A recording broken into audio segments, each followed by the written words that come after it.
Calvin.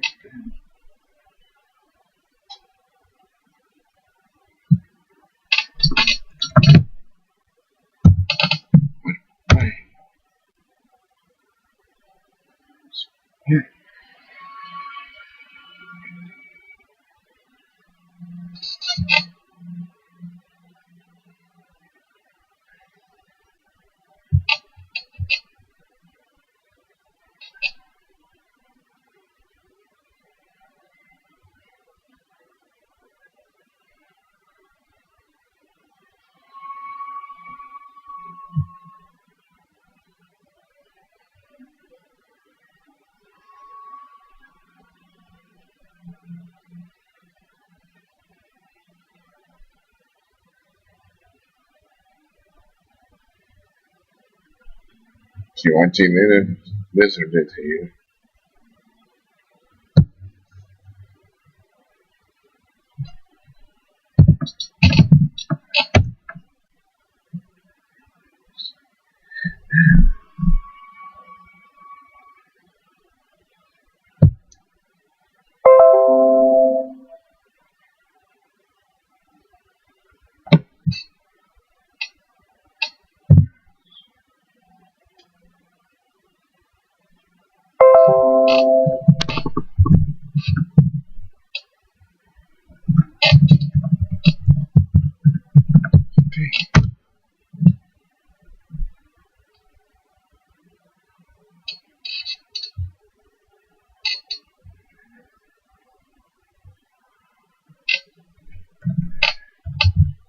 Yeah, to 17.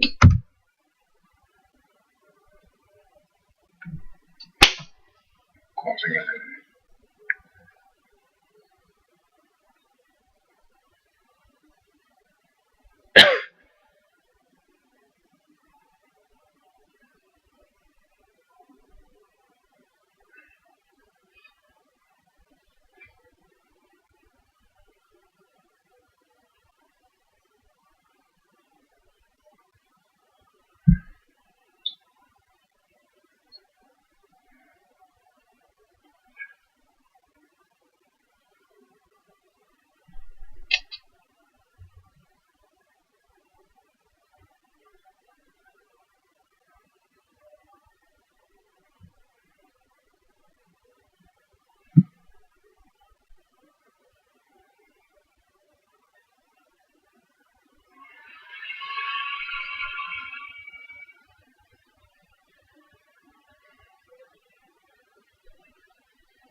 See out here. 17.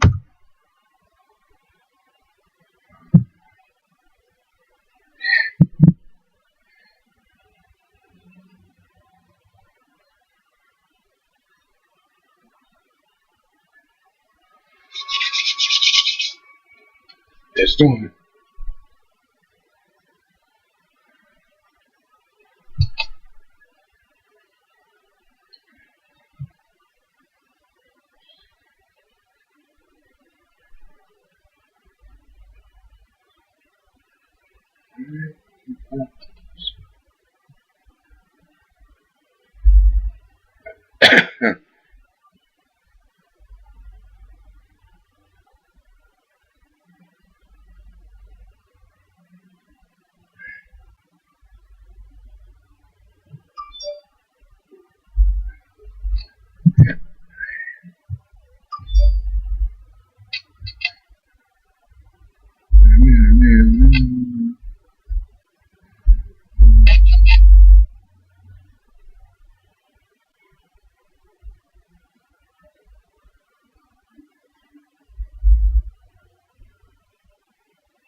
Tina.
welcome to the Young Turks. Another huge news day today, obviously because of what happened in Barcelona and the continuing fallout of what happened in Virginia. There's more Nazis here in America making asses of themselves. We do have videos on that.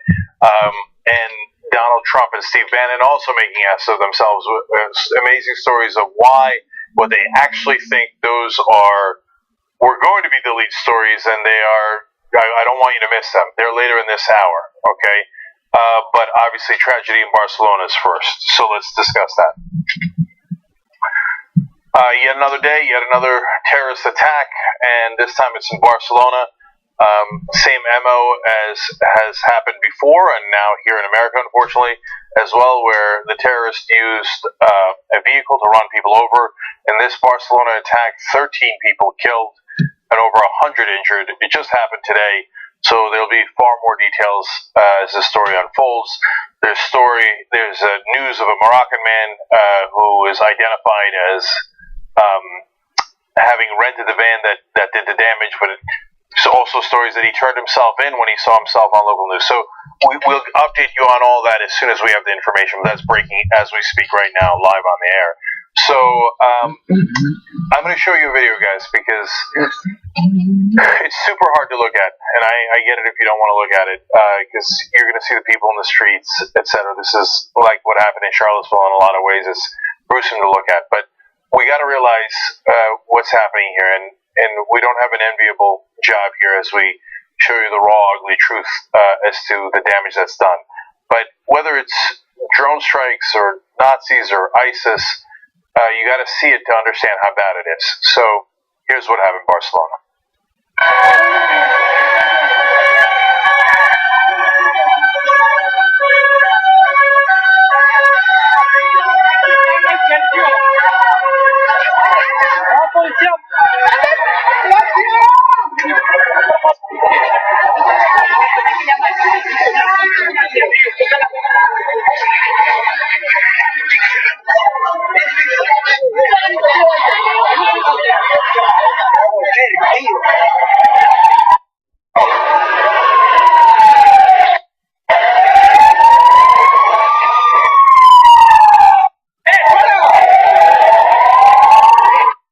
Oh man, that's enormously heartbreaking. So look, you don't have to know someone in Barcelona or anyone in these affected communities to have empathy, I hope. But you know, it's a natural human reaction to want to empathize with people. I hope again that's natural human reaction for you guys. So in my case, my parents were just in Barcelona. They were there about a month ago. Could have been them. And so it's heartbreaking. And this round of violence goes round and round and round and round. And so I want to get to our best efforts at constructive solutions in a second. But let me tell you who people think are responsible. So, of course, there's a question of whether it's a terrorist attack. When you first hear about it, as you look at those pictures, it doesn't seem like much of a question. The authorities have said they think it is, but they're not yet sure who did it. The people who are sure is ISIS, because they claim responsibility. They say that, this is HuffPost, self-described Islamic State claimed responsibility for the violence via its Amaq news agency. Sometimes they claim responsibility, not necessarily so. Or they say, yeah, sure, it was us, which is already horrific enough, but didn't actually plan it. In this case, there's a good chance they did plan it, because they say the tragedy comes 2 weeks after a pro-ISIS Twitter user threatened an imminent attack in Spain and pledged to reconquer Andalusia. Of course, these guys are delusional. They're not reconquering Spain or Portugal or anything along those lines. That's absolute idiocy and madness. And the best they can do is just strike out here and do this kind of damage and hurt innocent people. They're not hurting the people who made the decisions, even if they thought, the West is responsible for attacking us. Well, first of all, and I don't want to go on even legitimizing their insane beliefs on how they're going to win and why they're aggrieved. I don't care. I know for a fact that those people they just killed had nothing to do with it. So let me give you more context into what happened in Europe. Cars and truck attacks have killed over 100 people in separate incidents across Europe in recent years. Extremist groups have long advocated for their supporters to use vehicles to target pedestrians. Of course, here in America, now Nazis have apparently picked up that same MO as they ran over people in Charlottesville just within this week. So, in terms of when I see something like this, I always think, how in the world can we solve it? Because it's unbearable to look at, unbearable to think about. So I know that others have very simplistic ideas. Oh, they attacked us, so we should attack them. Very obvious question, if you want to bother thinking about anything at all, is who is they? So I hear the right wing screaming already. It's the Muslims. Now we are live here, guys. Celebrity no one's saying for the attacks that we already know about, and very likely this one. No one's saying no. The guy who did it is not Muslim. Live. It's like again in Virginia. Nobody's saying that the guy wasn't a Nazi. Yes, that guy's a Nazi. He also happened to be a right winger. That doesn't make all right-wingers guilty. As you can see, the players... Now, if you went to that rally and you held torches, you knew where you were going with that. But even in that story, even for those loathsome guys who chanted Sig Heil and the Jews will not replace us, etc., I said they didn't all do the violence. Fields, the guy who was arrested for running over those people, did the violence, and he's to be held responsible. So there's the people who did the violence, there's the people who hold radical fundamentalist ideology, and then there's the larger group. It would be insane to say that we should round up all the right-wingers in America and hold them responsible for what happened in Virginia. Insane. So when some folks want to simplify things because their minds can't comprehend things that aren't incredibly simple, they go, okay, we blame all 1.6 billion Muslims. However, okay, if you're in that camp, have at it, Hoss. Scream till you're hoarse, and I know what your answer is going to be. It's going to be more violence. Shocking, I know. We need to do this to them, and we need to ban them, and we need to isolate them, and maybe put things on them, etc. But if you're a thinking person, and it's obvious that what we need to do is target the people who are actually committing the violence. Now, if you say, hey, let's go a little broader to the people who hold the ideology, whether they're Nazis or Muslim radicals. Okay, that's an interesting conversation. So, in that, I believe we have to defeat their ideologies. I agree with that. Now, if you say the ideology is right-wing, I disagree with you. Okay, it's not all right-wingers who did that violence in Charlottesville. If you say it's radical right-wingers like the Nazis, the white nationalists, I agree with you. If you say it's all Muslims, I disagree with you. If you say it's radical Muslims, fundamentalist Muslims, I agree with you. Of course, and the specific people who did it should be held to account and brought to justice. So when you talk about those ideologies, how do you defeat the fundamentalist ideologies? Well, that's where we have to have a battle of ideas. And it sucks, but it's going to take a long, long time. There are no easy answers. Also, if you just go and bomb, all it does is create more violence, more anger, and it actually helps them recruit. So you didn't do it. Imagine if we said, okay, a lot of these Nazis that showed up in Virginia were from Ohio. Let's go bomb Ohio. And who would be stupid enough to say something like that? That's insanity, right? So when you say, okay, well, I don't know, I think this guy might have come from Morocco or eventually Syria or Iraq is responsible, let's go bomb them. That is equally stupid. Now, if you have a group of terrorists that you know are in a compound, that's a different question. Then you've actually targeted the people who did it. So, but how do you defeat an ideology? That isn't easy. You can't just bomb an ideology away. And by the way, you can't ban an ideology away. That's why I'm an enormous believer of freedom of speech here in America. And I believe that those Nazis, as horrific as they are, and the Klan, as horrific as they are, should be allowed to speak, should be allowed to rally, should be allowed to get together. And look, when they do this, there was an alt-right protest in Seattle today. 7 people showed up. Just let them do their goofy stuff. So, yes, we have to allow people to speak. Now, when it comes to Muslim radicals, Our line up there. here in America, it isn't much of an issue. There's almost no Muslim radicals, and it's not like they're holding rallies, and it's not like there's a debate around that issue. I know every once in a while people in Oklahoma go, "Oh my God, Sharia law is coming, let's ban it." Which Sharia law? Right? It's just, again, these are ridiculous, just lashing out at things that don't exist. Okay? Now, again, the terrorists do exist. Should we, another easy part of this is, should we have great policing to find those guys? Of course, we should devote our resources to doing police work, real work, to find out the people who might actually do this. And by the way, credit to the FBI, they foil a lot of plots here inside the United States, both from Muslim radicals and right-wing extremists.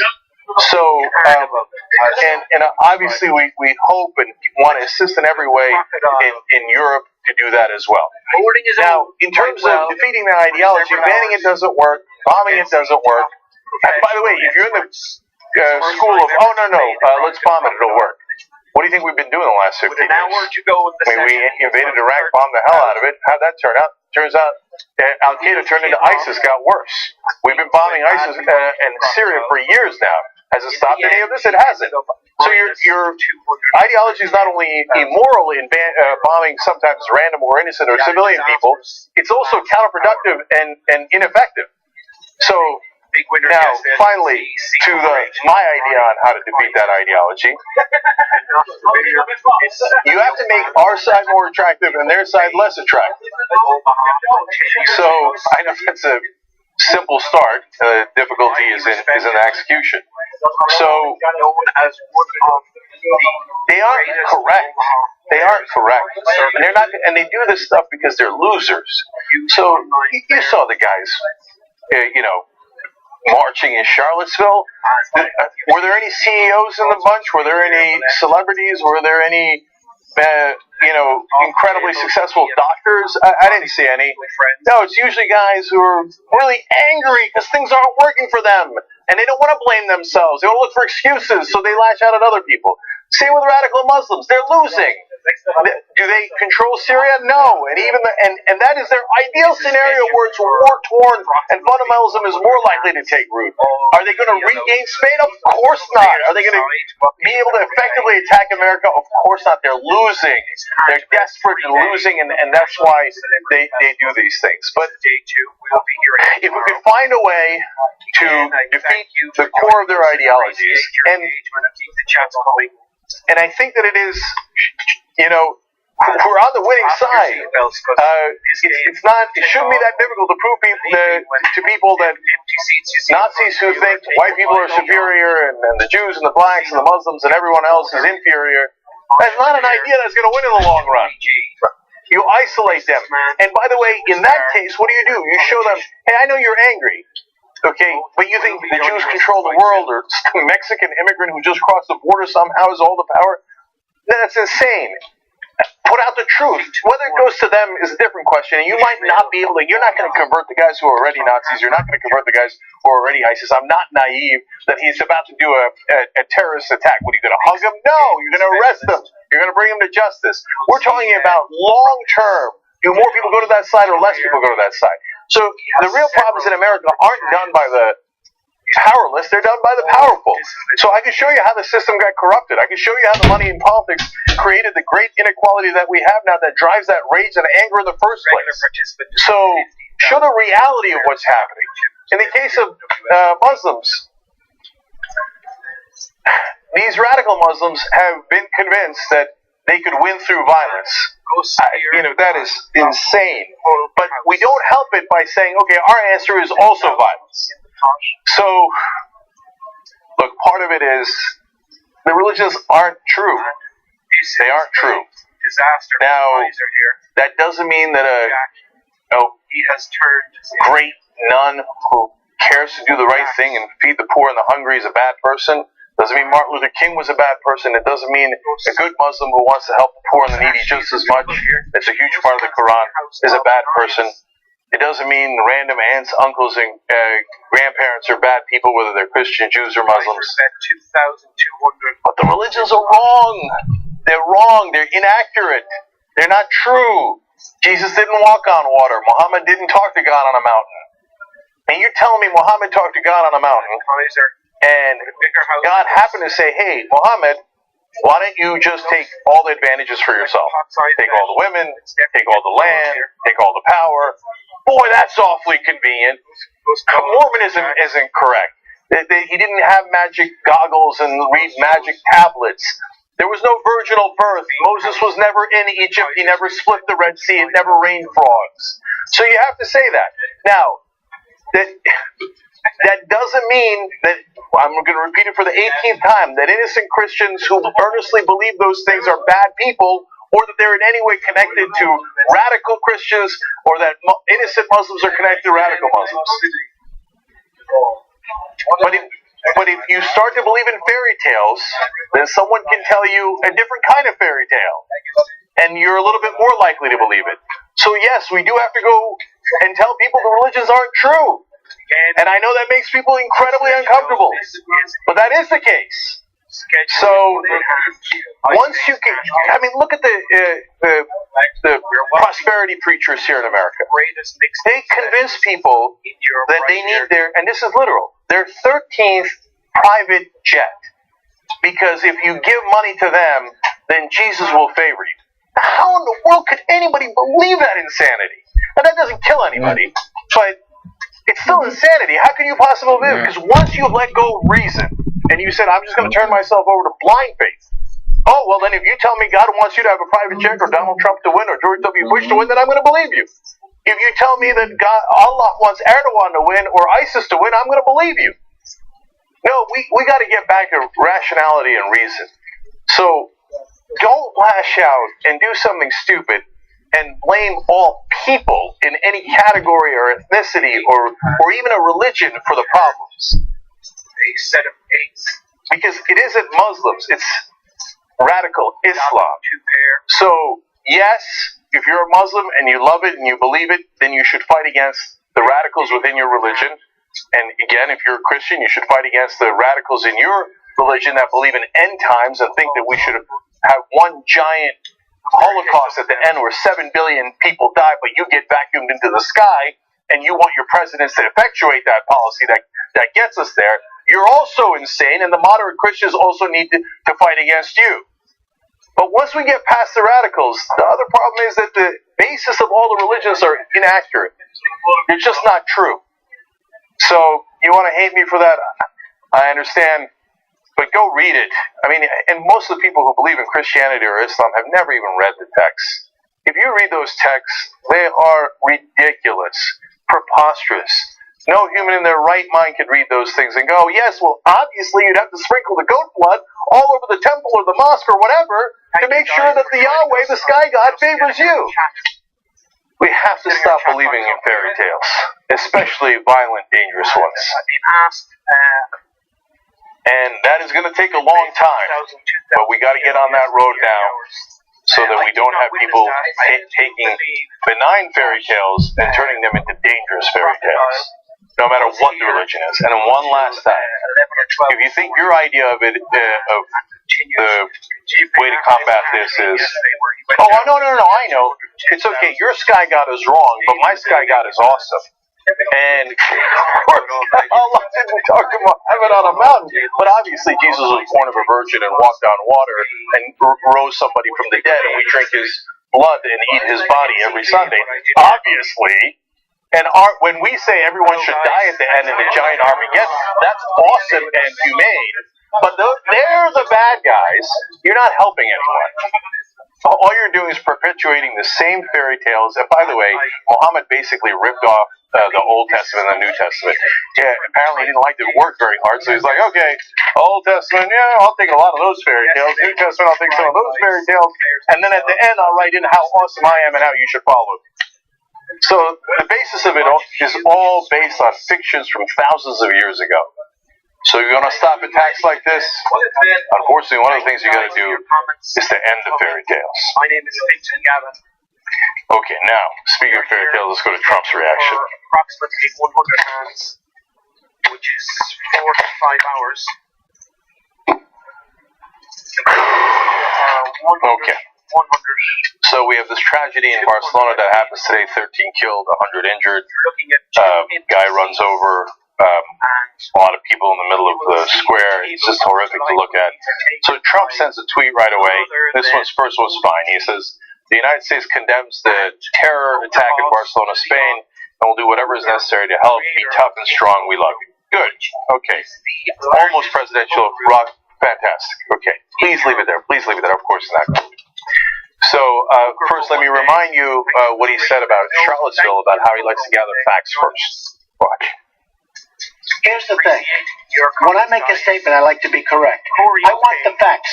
This event just happened. In fact, a lot of the event didn't even happen yet as we were speaking. This event just happened.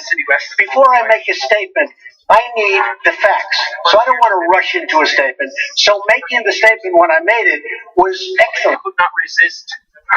So that was in a press conference on Tuesday as to why he took 2 whole days to finally say, hey, it was the KKK and they're bad guys, which on that same press conference he then backtracked from and said that there's very fine people on the KKK Nazi side. Okay, so he likes to take his time to figure out the facts. You're not going to be surprised to find out that only a little bit after the Barcelona attacks, he sent a second tweet before the authorities had called it terrorism or had figured out who done it. In fact, to this moment, they don't know who did it yet. He says, study what General Pershing of the United States did to terrorists when caught. There was no more radical Islamic terror for 35 years. So, after the tweet, hours later, Spanish authorities said it is likely to be terrorism. Look, we're not naive here. It looks like terrorism. We all get it. The minute we saw it, we thought it was likely to be terrorism. But I thought you liked to collect facts for days and days before you spoke. Even before the authorities in Spain said anything, he said radical Islamic terror. But what happened? I thought you were on a fact-finding mission. By the way, if you say, come on, Jake, it's super obvious that it's an Islamic terror attack, because it's the same ammo that they used all over Europe. And ISIS claimed responsibility. He didn't know that at the time. And they said they'd be doing an attack in Spain. That's totally fair. But it was also totally fair to say on Saturday that it was the Klan and the Nazis and the white nationalists who had done the violence in Charlottesville. You didn't need 2 days of fact gathering to figure that out. We already knew it at the time. So use the same standard. Now, secondarily, what the hell is he talking about with General Pershing? So, this is a story he told on the campaign trail before. This is from, and then he repeated it again later as well. But this is from February 2016. Listen to Trump. You know, I read a story. It's a terrible story, but I'll tell you. Should I tell you or should I not? General Pershing. Did you ever hear Rough Guy? Rough Guy. And they had a terrorism problem. And they were having a tremendous problem with terrorism. And by the way, this is something you can read in the history books. Not a lot of history books because I don't like teaching this. And General Pershing was a rough guy. And he sits on his horse and he's very astute like a ramrod, right? And he caught 50 terrorists who did tremendous damage and killed many people. And he took the 50 terrorists and he took 50 men and he dipped 50 bullets in pig's blood. You heard that, right? He took 50 bullets and he dipped them in pig's blood. And he had his men load his rifles and he lined up the 50 people and they shot 49 of those people. And the 50th person, he said, you go back to your people and you tell them what happened. And for 25 years, there wasn't a problem. Okay? 25 years, there wasn't a problem. Do I even have to bother telling you that story isn't true? All right, let's go to Snopes.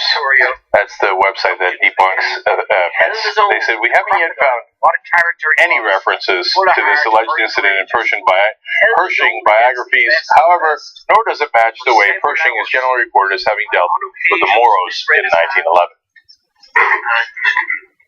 Of course. And if you noticed, in that story, it was 25 years. In the tweet, it was 35 years. And it was these Muslim terrorists. In reality, it was a war in the Philippines. I don't know if we had even the same perception of terrorism, let alone the word terrorism back then. And yes, in the Philippines, we did monstrous things. And there are stories actually of other soldiers that buried some Filipinos with pigs. So this is actually among the false things that he said. Like, wow, says someone did it in the Philippines. That's almost barely not a lie for Trump. For anyone else, is a wild, outrageous lie about Pershing that isn't true. For him, you're like, whoa, there was one person who actually did do that. Or allegedly, there was some stories of soldiers that had done that in the Philippines. So, but look, the much more important thing is, does he like to gather facts before he makes announcements? Or could it be that he picks and chooses based on who he likes and doesn't like? So, you remember there was that attack on a mosque in Minneapolis earlier this month. You know, he still hasn't condemned it. One of his top advisors, Sebastian Gorka, was on TV earlier this month saying, you never know, it could have been a fake attack. So, when a mosque is attacked, it takes, and that's inside the United States, it takes months for him to respond. He's still gathering facts on that.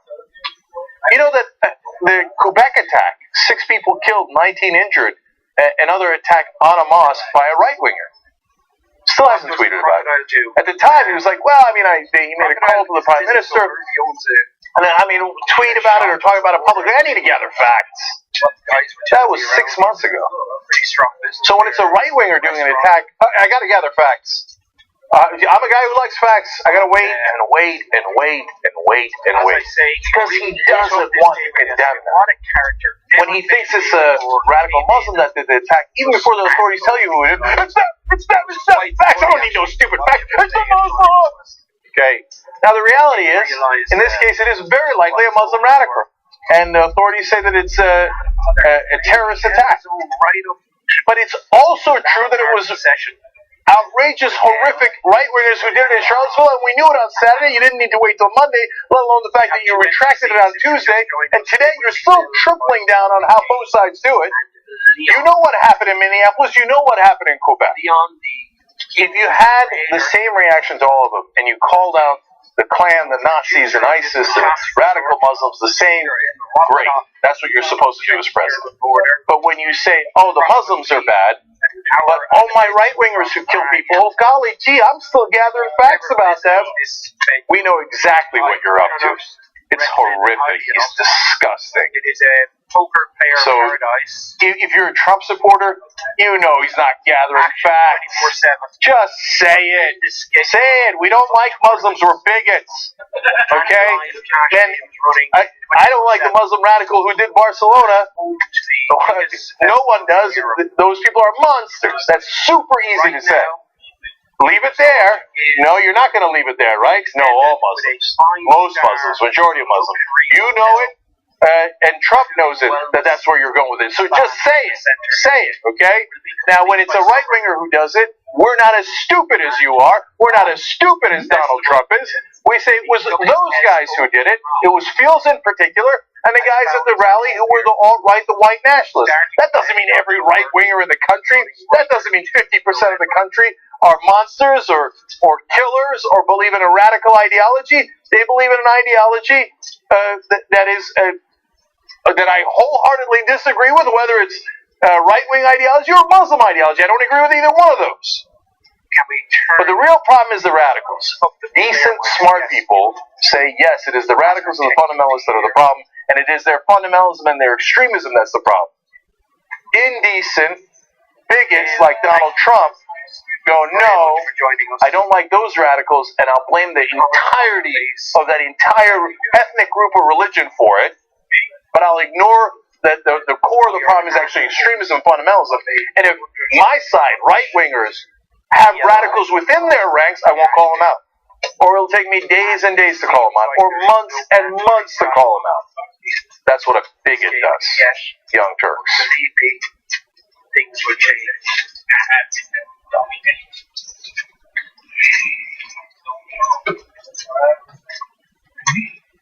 You missed your chance, Bonnie.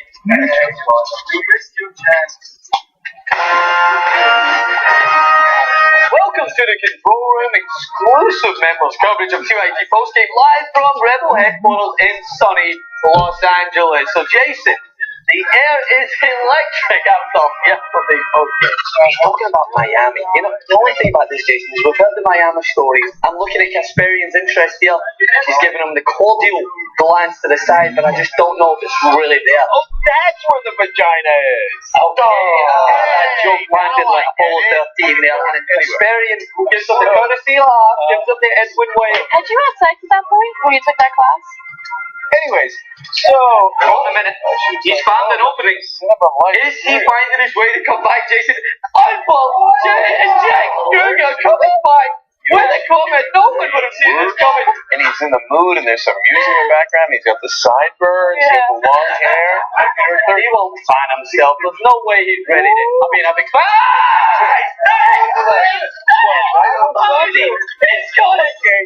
unbelievable. every dog has a day, and this dog is having the best day of his damn life.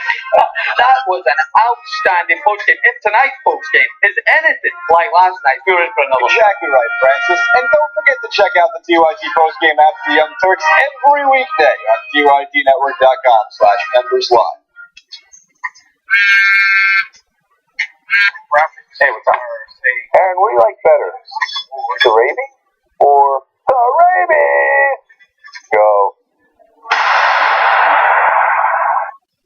Hey guys, welcome to TYT Sports. Ben Mankiewicz here, and we have a new guest to introduce. Delighted to do this. Francis Maxwell is our World Cup expert. So we're going to start here with Group A, which is Brazil, Croatia, Mexico. Brazil or Croatia are going to win this group. Unless weather hit Croatia, then maybe Cameroon. Mexico has no chance. You know who has no chance?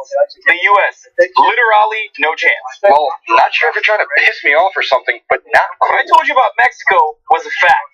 What you were talking about U.S. was simply an opinion. USA has no chance. That's a fact. Of course they don't.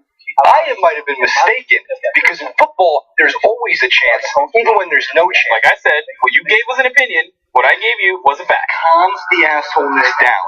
Like I said, in football, there are no facts about results. No one counted on Real when they blasted Bayern 5-0. No one counted when Brazil lost to Mexico in the Olympics. I was trying to be polite, but unfortunately, the bitchness got the better. Just like I said, the U.S. has no chance. Personally, I'm rooting for Germany. I just think maybe Brazil and Spain. Screw your BS. We all know it's Crimea for the win.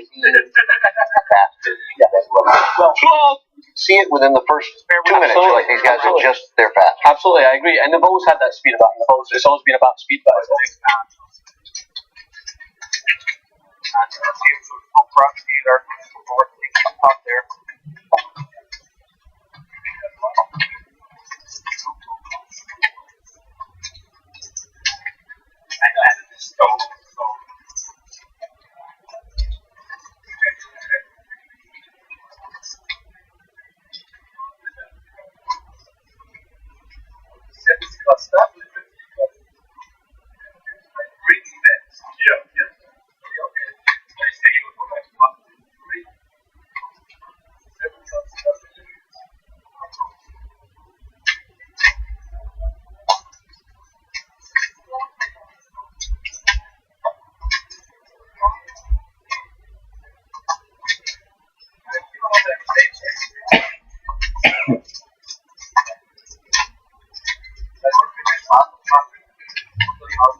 Alright, back on the Young Turks. Gabby Marita's a longtime viewer of the show, and I often read her tweets. She's in Spain, and sorry, I'm not going to get the pronunciations of any of this stuff right, but she tweeted in, Galicia and Cataluna may have sibling rivalry, but tonight it feels like my sister has been silenced. Aquesta nit soc Barcelona. We're looking at sorry about the pronunciation, but Gabby, we all feel Spain's pain tonight, and take care and be well. And they're going to a vigil tonight. That's part of a memorial.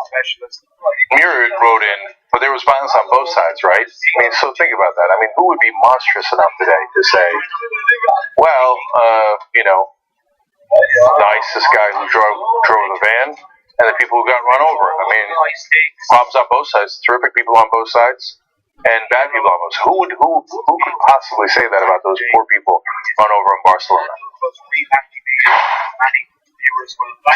Alright, and finally, I Am Sock says, you know what we should fight hate with? More hate. That's been working forever, hasn't it? Thank God we have a hateful POTUS. It's not one of my favorite sayings, like, insanity is doing the same thing over again and expecting a different result. That's actually not really the definition of insanity. But it is a pretty stupid thing to do. And we've run on hate for a long time, and it's never worked, and it's never dissuaded us anyway. You know what worked? You know what? Can anybody remember? I mean, I should have told you this in the context of the Barcelona story. I should tell you every day. You know what worked in turning our enemies into our allies? Kindness. I know. Oh, you liberals with your rainbows and ponies and all that stuff. No, it's called the Marshall Plan. We took Germany, and Japan, who we were in the worst war of our lives with, the Nazis and the people who did Pearl Harbor. Well, is there anything worse than ISIS? Yes, Nazis. The real ones that we fought back in World War II. And we turned those two countries into our top allies. What? By further bombing them after they were defeated? No. By rebuilding them. By helping them. Now, if you suggested that, they say, oh, what a stupid... No. It's the only thing that's ever worked. You should read some goddamn history, right-wingers. Okay. Let's go to, speaking of goddamn right-wingers, let's go to more Trump. So the fallout continues from Charlottesville. Senator Lindsey Graham condemning Donald Trump's equivocation on the matter. He wrote, through his statements yesterday, President Trump took a step backward by again suggesting there is moral equivalency between the white supremacist neo-Nazis and KKK members who attended the Charlottesville rally and people like Ms. Heyer, who of course was the person who was killed.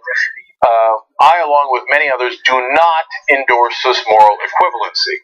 So, of course, that sends Trump into a rage where he's going to triple down and dig this hole even deeper. He tweets, publicity-seeking Lindsey Graham falsely stated that I said there's moral equivalency between the KKK, neo-Nazis, and white supremacists, and people like Ms. Heyer. Such a disgusting lie. He just can't forget his election trouncing. The people of South Carolina will remember. Oh, so that's classy. You're threatening his seat in the midst of this, responding to this national crisis, and you're talking about how he lost in the campaign. Well, okay. I'm not going to go back to all the times where I can show you tapes of him saying, both sides do it, and there's very fine people on both sides, and that the left was very, very violent. Because I don't have to. He did the same moral equivalency today. So he first says, I'm not putting anybody on a moral plane. Okay. Then he goes on to say this. You had a group on one side and the other, and they came at each other with clubs, and it was vicious and horrible. It was a horrible thing to watch. There is another side. There was a group on this side. You can call them the left. You've just called them the left that came violently attacking the other group. You can say what you want. That's the way it is. You just put them on the same moral plane. You just did it. You did it again for the third time. That was a moral equivalency. Both sides were doing the violence. Wait, who got killed? Who ran over other people? No, that was the alt-right. Apparently your side, because you keep defending them. 3-4 days later, you're still defending. No, now it's 5 days later. You're still defending them. And you're still saying, well, I mean, maybe they had it coming. Maybe the people who got run over and murdered had it coming. Very violent, terrible, horrible things on the left side. So the guys who are Nazis and the guys who were protesting against Nazis, well, both of them are violent. They're both at fault. So just let's be clear about it. Yes, you are definitely putting them on the same plane. You're doing moral equivalency. That's because you're a monster. And you think those guys who went and chanted The Jews will not replace us. They went and found a synagogue in Charlottesville, and they started walking around with their guns, chanting Sig Heil. Oh, there's some fine people on that side, Trump says. There's some fine people on that side. So were the people inside the synagogue who were scared for their lives in America in 2017? Or did they also have it coming? This guy's disgusting. So he can't stop. He can't stop. What did I tell you? I told you he can't stop himself. He's going to keep on digging and digging and digging because that's who he is. He's stubborn. He's a moron. And yes, he is a white nationalist. I'm not saying it. He's the one constantly defending them. Okay, he says, sad to see the history and culture of our great country being ripped apart with the removal of our beautiful statues and monuments. You can't change history, but you can learn from it. Robert E. Lee, Stonewall Jackson. Who's next? Washington, Jefferson? So foolish. Also, the beauty that is being taken out of our cities, towns, and parks will be greatly missed and never able to comparably replaced. So let's just first start with the difference between Washington, Jefferson, and Stonewall Jackson and General Lee. One side were Americans. They started America, Washington and Jefferson. Were they perfect? Of course not.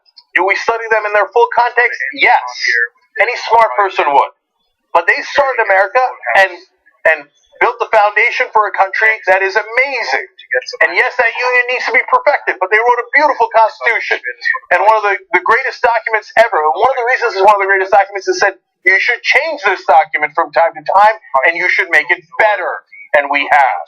The other guys betrayed the country that Washington and Jefferson started and were traitors and murdered Americans in the middle of a civil war. Hundreds of thousands of Americans lost their lives because those traitors started a war just so they could own other human beings. If you can't understand that distinction, you're not an American. You're, of course, also not very bright. And don't dare ever lead in one of your rallies a USA, USA chant as you celebrate the beautiful statues of the traitors who betrayed this country. We lost more people in that war than any other war because of those traitors that you now call beautiful. And those beautiful statues were not put up right after the Civil War. They were put up during the Jim Crow era, and they had a very specific purpose. It was to intimidate African Americans living in the South. Over 700 of them were put up. Over 700 of them are still up. And they were put up in places like where slave auctions used to happen. That was not an accident. They put it up next to the slave auction to remind people that there were slave auctions, and those were the men who protected the idea of slave auctions. They are not beautiful. They are disgusting, just like you, Donald Trump. The other places they put them up is in the big town circles, the squares, to say, we run this place, and then they put them up next to government buildings and courthouses to say, you'll never get your rights, African Americans. So are they right in tearing them down? Goddamn right they are. You're going to walk in the shadow of those monsters? The ones who took your freedom, your lives, let alone everything else? No. And he calls them beautiful. The jury's in, man. There's no questioning anymore what Donald Trump is. He is, and let me be incredibly clear here, racist. He is a clear racist. And if you don't like it, that's a sad day for you, but that's a fact. You don't go support these monsters. He said, if you look, there were people protesting very quietly the taking down of the statue of Robert E. Lee. They were holding torches, imitating a Klan rally, chanting blood and soil, which is a Nazi chant. They also chanted, Jews will not replace us. And the other thing they were not quiet about is when they murdered Heather Heyer and he ran over 19 other people. You want to make excuse for him, go ahead. But the jury's in and the facts are in. He's a clear racist. And anyone who supports that racist, knowing who he is, you know what you are too. And if you want to cry about it, you want to be a snowflake, you want to get triggered by the facts, go cry and cry and cry. But the reality is the Confederacy were traitors.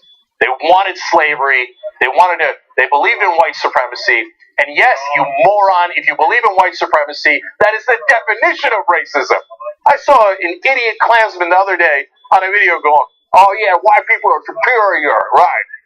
I know, that's why you're so successful, right? You freaking loser. It's just nothing but absolute trash sitting there saying how he's superior to other people. Because he isn't. Because he's a loser. And he desperately needs someone to be lower than him. And he can't do it based on a meritocracy. So he's going to say, I don't know, I'm going to pick a random thing, whether it's religion or race, and put that guy underneath me. And he said, white people are superior. And they say, well, isn't that racist? He goes, no, that's not racist. So that's the definition of racism. And you support the Confederacy, you support those men, those statues, you support those traitors, you support guys who imitated a Klan rally, you support Nazis who ran over people and chanted Jews will not replace us? Yes, you are a racist and a bigot. I hope that was clear enough. God, they'll cry over that. God, they're the... Alright, and enough with the stupid fucking right-wingers. Okay, and again, it's not all right-wingers, it's these idiot alt-right white nationalists. And credit to the Republicans like Lindsey Graham who are standing up and fighting back against it. Okay. Now, let's go to give you a sense of where Donald Trump gets his talking points. So I often criticize CNN, but I do segment by segment when I think it's merited, and we point out the facts for you guys on what they get wrong, and from time to time what they get right. Well, today I want to give them credit because I think they did a very interesting interview, and then an interesting segment afterwards to give you a sense of where Donald Trump is getting their talking points. It's a very good job by the reporter here. He went and interviewed Jared Taylor. Jared Taylor is what he calls himself a white advocate, and he explained in the interview that he is an advocate for white people, and and that whites need to be defended, and you know the whole drill, right? And he's got a whole group that he started and founded based on that, and he interviewed him a couple hours before Donald Trump did his insane press conference at Trump Tower on the same day, but the interview did not go live. So Donald Trump did not know about it. But now they then put the interviews together to give you a sense of where Trump might have gotten his talking points. But he didn't see Jared Taylor. They believe the same things. They get their talking points from the same places. So look at how similar they are right now. I interviewed Jared Taylor Tuesday afternoon, 2 hours before President Trump's news conference in New York. The answer's so similar, it's almost as if the president was listening in. 2 p.m. And there would have been no violence whatsoever if there had not been counter-protesters showing up with baseball bats and helmets and masks. Mr. Trump, 2 hours later. Let me ask you this. What about the fact they came charging with clubs in their hands, swinging clubs? Do they have any problem? I think they do. 2 p.m. If those folks hadn't showed up, there would have been no violence.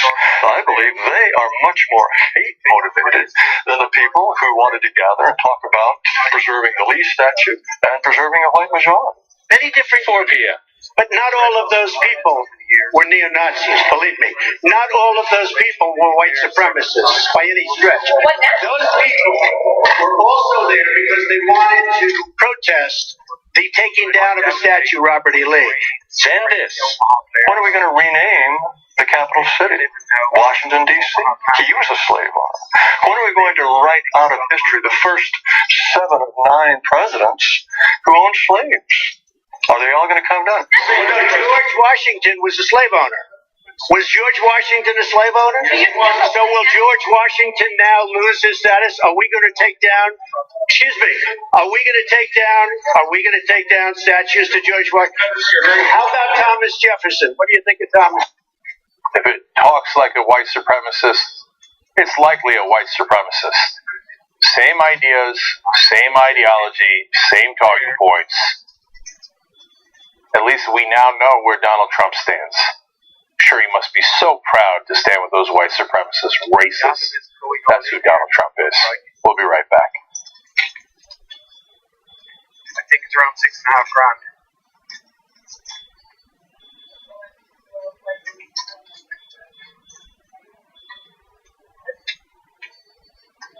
This bet might get true.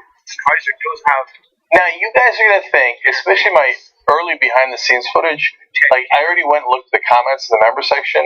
He goes, oh, he's high, he's drunk. I swear to you I'm not. Well, I just tell you if I am. Yeah. Right?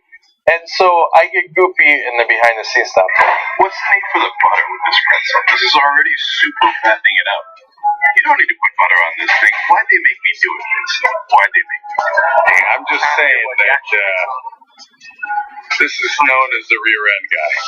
There's no way that every person he knows doesn't call him the rear end guy.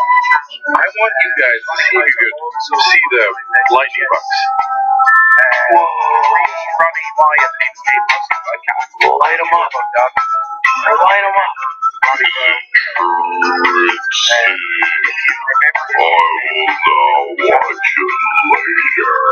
Mitzi, this is my cat.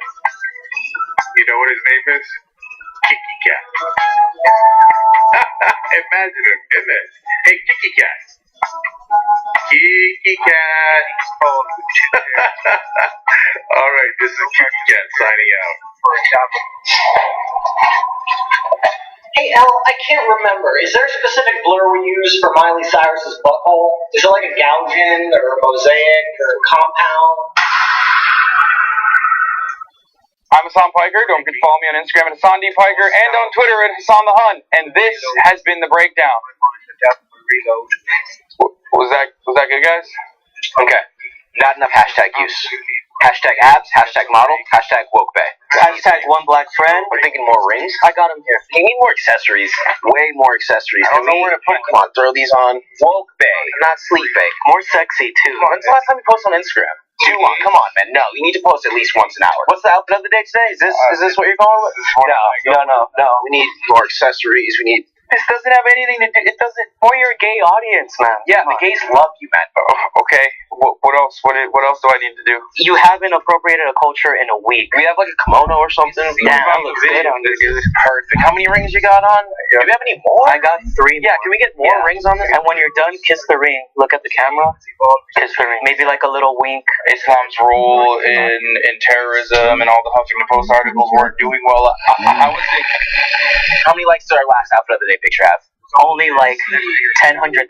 So I think that's where your focus needs to be. I hear you on all the blah blah blah social issues. We need to focus on followers. Kids in Yemen. We don't care if you sleep at night. Dab, mother.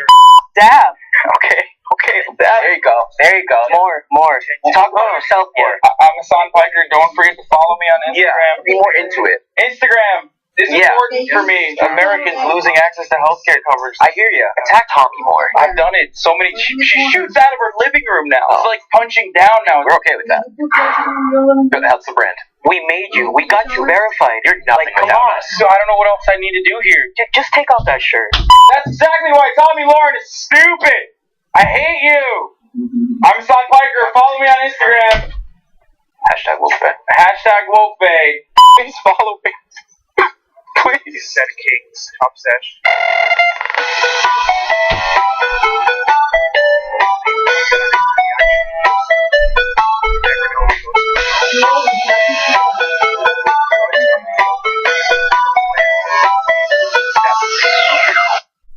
I can see there the Dago reloaded for 20,000. And Mickey is the winner so far. Up to 52,000. That's over 30,000 profit. Bus already down over 25,000 today so far.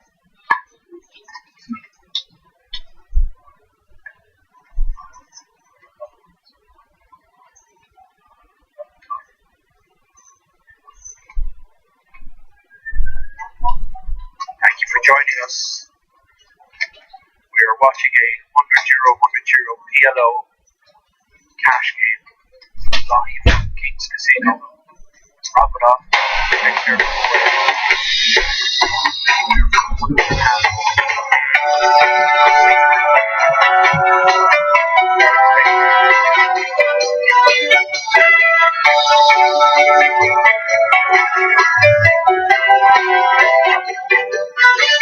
Apparently we're back. Young Turks. Bella writes in, I live in Barcelona. The city is shocked but resilient. The tweet Jank read said, tonight we're all from Barcelona. Thank you all. Barcelona, by the way, is a gorgeous, gorgeous city. In fact, we had a story in the rundown we didn't get to earlier in the week about how Barcelona is so beautiful that it is actually overrun by tourism, and the locals are starting to get frustrated because there's so many people coming to see their beautiful city. And then this happens. Man. So anyway, George T. writes in, Jenker, absolutely 100% correct. Doing the same thing over and over again, expecting different results, isn't insanity, it's stupidity. Well, that is pretty simple, yes. So, now, let's go to another story about Trump, unfortunately, regarding him doubling and tripling down in Charlottesville. Okay. Politico has an interesting story about insiders from the White House explaining how Donald Trump works. It is related to a number of issues he deals with, but in this particular case, they are talking about Charlottesville, Virginia, and his reaction to give you a sense of why he reacted in the way that he did. And now he has tripled down and basically shown moral equivalency between the people who committed the violence in Charlottesville and who were Nazis and alt-right and white nationalists and KKK and the people that were there to protest Nazis. Okay. So they explain President Donald Trump's decision to double down on his argument that both sides were to blame for the violent clashes at a white supremacist rally in Charlottesville, Virginia, was driven in part by his own anger and his disdain for being told what to do. So on Saturday he comes out and says both sides, many sides are at fault. Then he refused to say anything more, and he refused to call out the Klan or the Nazis or the white nationalists. For 2 whole days, we wait. Today in Barcelona, he called it out even before the authorities concluded what had happened. So he does not like to gather facts. That is not what he does. He likes to support his alt-right base. And so then on Monday, he finally put out a statement which he read from a teleprompter, and it was obvious that it was not genuine. He rotely read, oh yes, the KKK and the Nazis are bad, and then went away. Apparently, they advised him to do that, and it got under his skin. He didn't like that. It's like, I don't like being told what to do. I'm a white nationalist, and I don't want to denounce the white nationalists. So the next day, he called an impromptu press conference in Trump Tower, which you saw yesterday, and came out and said, no, I'm blaming both sides. So he was lying on Monday. He was reading from a teleprompter. That was his advisors who had written that for him and his lawyers, and he didn't like it. He wants to blame the people who were protesting Nazis in the Klan. He wants to blame them, and he did over and over again. He tripled down today. Politico story was written between the doubling down and the tripling down. Today, again, he drew the moral equivalency. Again, blamed the people who were protesting the Nazis. Okay, and by the way, were murdered. Politico continues, Trump's temper has been a constant force in this 8-month-old White House. He's made policy decisions after becoming irritated with staffers and has escalated fights in the past few weeks with everyone from the Senate Majority Leader to the volatile dictator of North Korea. So he's a child. We know it, almost all of this is you're going to see his temper tantrums from this sad man-child that we have as president. Now, when he rips the country apart in a situation like Charlottesville, it's disgusting and deeply hurtful to the country. But if he acts this impetuously in the case of North Korea, it's not just our morality that's on the line. It is the lives of millions of people. I hope to God that the people around him do not follow unlawful orders if he gives them, because his ego has been bruised. This guy is a danger to the entire planet. A White House advisor, one of his allies, the people that works inside the Trump White House, said, in some ways, Trump would rather have people calling him racist than saying he backed down the minute he was wrong, because he's a fucking child. That's why. And by the way, he doesn't mind being called a racist because he is a racist. Okay, back to the quotes. He says, this may turn into the biggest mess of his presidency because he is stubborn and doesn't realize how bad this is getting. But that advisor works with Trump and is happy to work with Trump. So what he doesn't realize is, or what he doesn't want to admit is, Trump doesn't mind being a racist. You're thinking like, oh, it's getting really bad. It's getting really bad. Everybody thinks you're a racist. But that's your perspective, and I guess slight, upside for this Trump advisor. But to him, he's like, oh, we're getting really racist. And remember, this is the guy who challenged Barack Obama's birth certificate for 5 years. He was born in Hawaii. No, I don't believe it. I don't believe it. He looks foreign to me. Okay, you think some idiots think that's not racist? He said, really? I'd like to see his college transfer from Columbia. How could this black guy get good grades? You want to say that's not racist? Okay. The Central Park 5. He put out a full-page ad about how they should be executed. Oh, he likes to get out of the facts. It turns out they didn't do it. It turns out they didn't rape that white woman. And they were held in jail for all those years. Now they've been proven to be innocent. Okay, you say, oh, well, he got it wrong, and in that moment of, anger, he spent all that money in a full-page ad attacking those kids. After they were proven innocent, he said, I don't care. I still think they should be in jail. But they're innocent. They served decades in prison. Someone else did it. We know who did it now. I don't care. Well, why doesn't he care? Because it isn't about the crime. It's that they're black. And he hated them for being black because he's a fucking racist.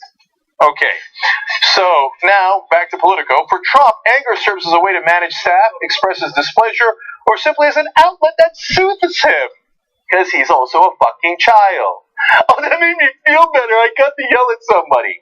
This moron of morons is our president. Negative television coverage and lawyers earn particular ire from him. I don't like to follow the laws. Why are you making me follow the laws? There's a specific example about that in a second. I don't like it when you criticize me. Grow up. You're the president. Of course they're going to criticize you. But I don't like it. Got to get him out of office, you guys. Now there's a lot of people in the country who understand how dangerous he is and what a monster he is. But even those people, you're not getting it. The lives of millions of people are on the line. This man-child is going to make a decision about whether to launch nukes or not in North Korea. We got to get him out. We got to get him out. White House officials and informal advisors say the triggers for his temper are if he thinks someone is lying to him, if he's caught by surprise. What is that? What do you mean caught by surprise? When somebody says boo to him? Okay, if someone criticizes him, of course, oh my God, if someone criticizes him. Or if someone stops him from trying to do something or seeks to control him. But I don't want to eat the broccoli. Why are you making me eat the broccoli? I'm really angry. It's fun and games until there's a million people dead in Seoul, South Korea. Okay, the president did not want to be told what to do and seemed in high spirits on Tuesday evening. This is after the insane press conference. Even as headlines streamed out about his seeming overtures to hate groups, according to one White House advisor who spoke to him. After that train wreck of a press conference where he doubled down on calling the people who were murdered the same as the people who did the murdering, he walked out in high spirits, thought, I nailed it! I did such a great job of defending white nationalists! The transgender ban. So, why did he do that? You know that his own Secretary of Defense, Jim Mattis, said, no, please don't do it. We haven't studied it. We haven't gone through the right process. There's a process for how you make decisions in the government. The Coast Guard said they wouldn't enforce it. It was so illegal. All of his lawyers said, we have to follow a process. We have to do the rule of law. Remember how you said you were for law and order? So he got mad at them, and he tweeted. So listen to this. The president had grown tired of White House lawyers telling him what he could and could not do on the ban, and numerous other issues such as labor regulations, said one informal White House advisor. While multiple factors were in play with a transgender ban, Trump has grown increasingly frustrated by the lawyers' calls for further study and caution, so he took it upon himself to tweet out the news of the ban, partly as a reminder to the lawyers who's in charge, the advisor said. In other words, I don't care about the law. I've never cared about the law. You tell me that's the law? That's like your opinion, man. If I'm president, I get to do whatever I want. That's not how it works. You're not a dictator. You're not a king. Here in America, checks and balances matter. Process matters. Most importantly, the rule of law matters. By the way, if you didn't ever get the update on that, he tweets, I'm banning all the transgender people. It's going to cost so much. We did a story recently about actually it costs 100 times more to try to recruit new people to replace them. But more importantly, the chairman of the Joint Chiefs said, we're not doing it. It has not gone through the regular process. If he actually orders it and not sends it to me in a tweet, and it goes through the process, then we will do it. But right now, that's not the law of the land, because you have to follow the law. But he never believed in America. All those USA chants were just window dressing. He doesn't believe in our system of government. And he's too stupid and too childish to realize that he has to work with other people to get things done. God help us all if Kim Jong-un gets under his skin on the wrong day.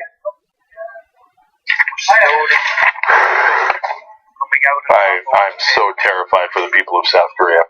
All right, let's go to his poll results. Okay. So Donald Trump is now triple down. To be fair, the CBS News poll was done after he only doubled down on moral equivalency between the protesters of Nazis and the Nazis themselves. And they asked people, do you approve of Trump's response to the Charlottesville attack? Only 34% approved, 55% disapproved. That's not nearly low enough. I was really disheartened by that number. Okay, it gets better and worse. Independents are the ones that decide elections, whether we like it or not. They are more against them than the average American, so that's a good thing. 32% approved, 53% disapproved of his reaction. But look at the Republicans. 67% approved, only 22% disapproved. So maybe I gave Republican voters too much credit earlier in the week. Anna and I had a debate about it, and she said it won't move him. And I thought that it might move some of the moms in Kansas that are Republican voters, but that find him to be a bully and a tyrant, according to one focus group. But you know what? Even in that focus group, they all said they would still vote for Trump. And here's 2/3 of Republicans going, you want to blame the people who got killed, who were there to protest against Nazis, as they were chanting, the Jews will not replace us, as they were carrying in Klan outfits and white supremacist outfits and swastikas. 2/3 of Republican voters saying, yeah, that's fine. Blame both sides, no problem. Make the Nazis and the anti-Nazis on the same moral plane. That is deeply depressing. I am in some regards a fire-breathing progressive, and apparently I had too good an opinion of Republican voters.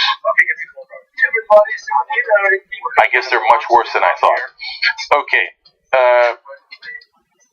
Have Trump policies encourage racial unity? Overall, 12% yes. Come on. 44% say it has encouraged racial division, and 39% said not much effect. Okay, that's a perfectly fine result. Of course, I think he's clearly increased racial division, but that's the plurality, so that's okay. Among independents, he does even worse again, so that's really good news. 11% believe he's brought more racial unity. 43% say he's brought more racial division, and 40% say not much effect. Let's go to Republicans again. Here, they're having trouble saying he brought racial unity, even the Republicans. But still, 25% say brought racial unity. Only 15% say racial division, so the racial unity is still a much higher number, and 56% saying not much effect. Basically going, I don't see it. He's lost most of the country. He's lost 2/3 of the independents. If there was an election today, he'd be in a world of trouble. He thinks he can pull a rabbit out of his hat again.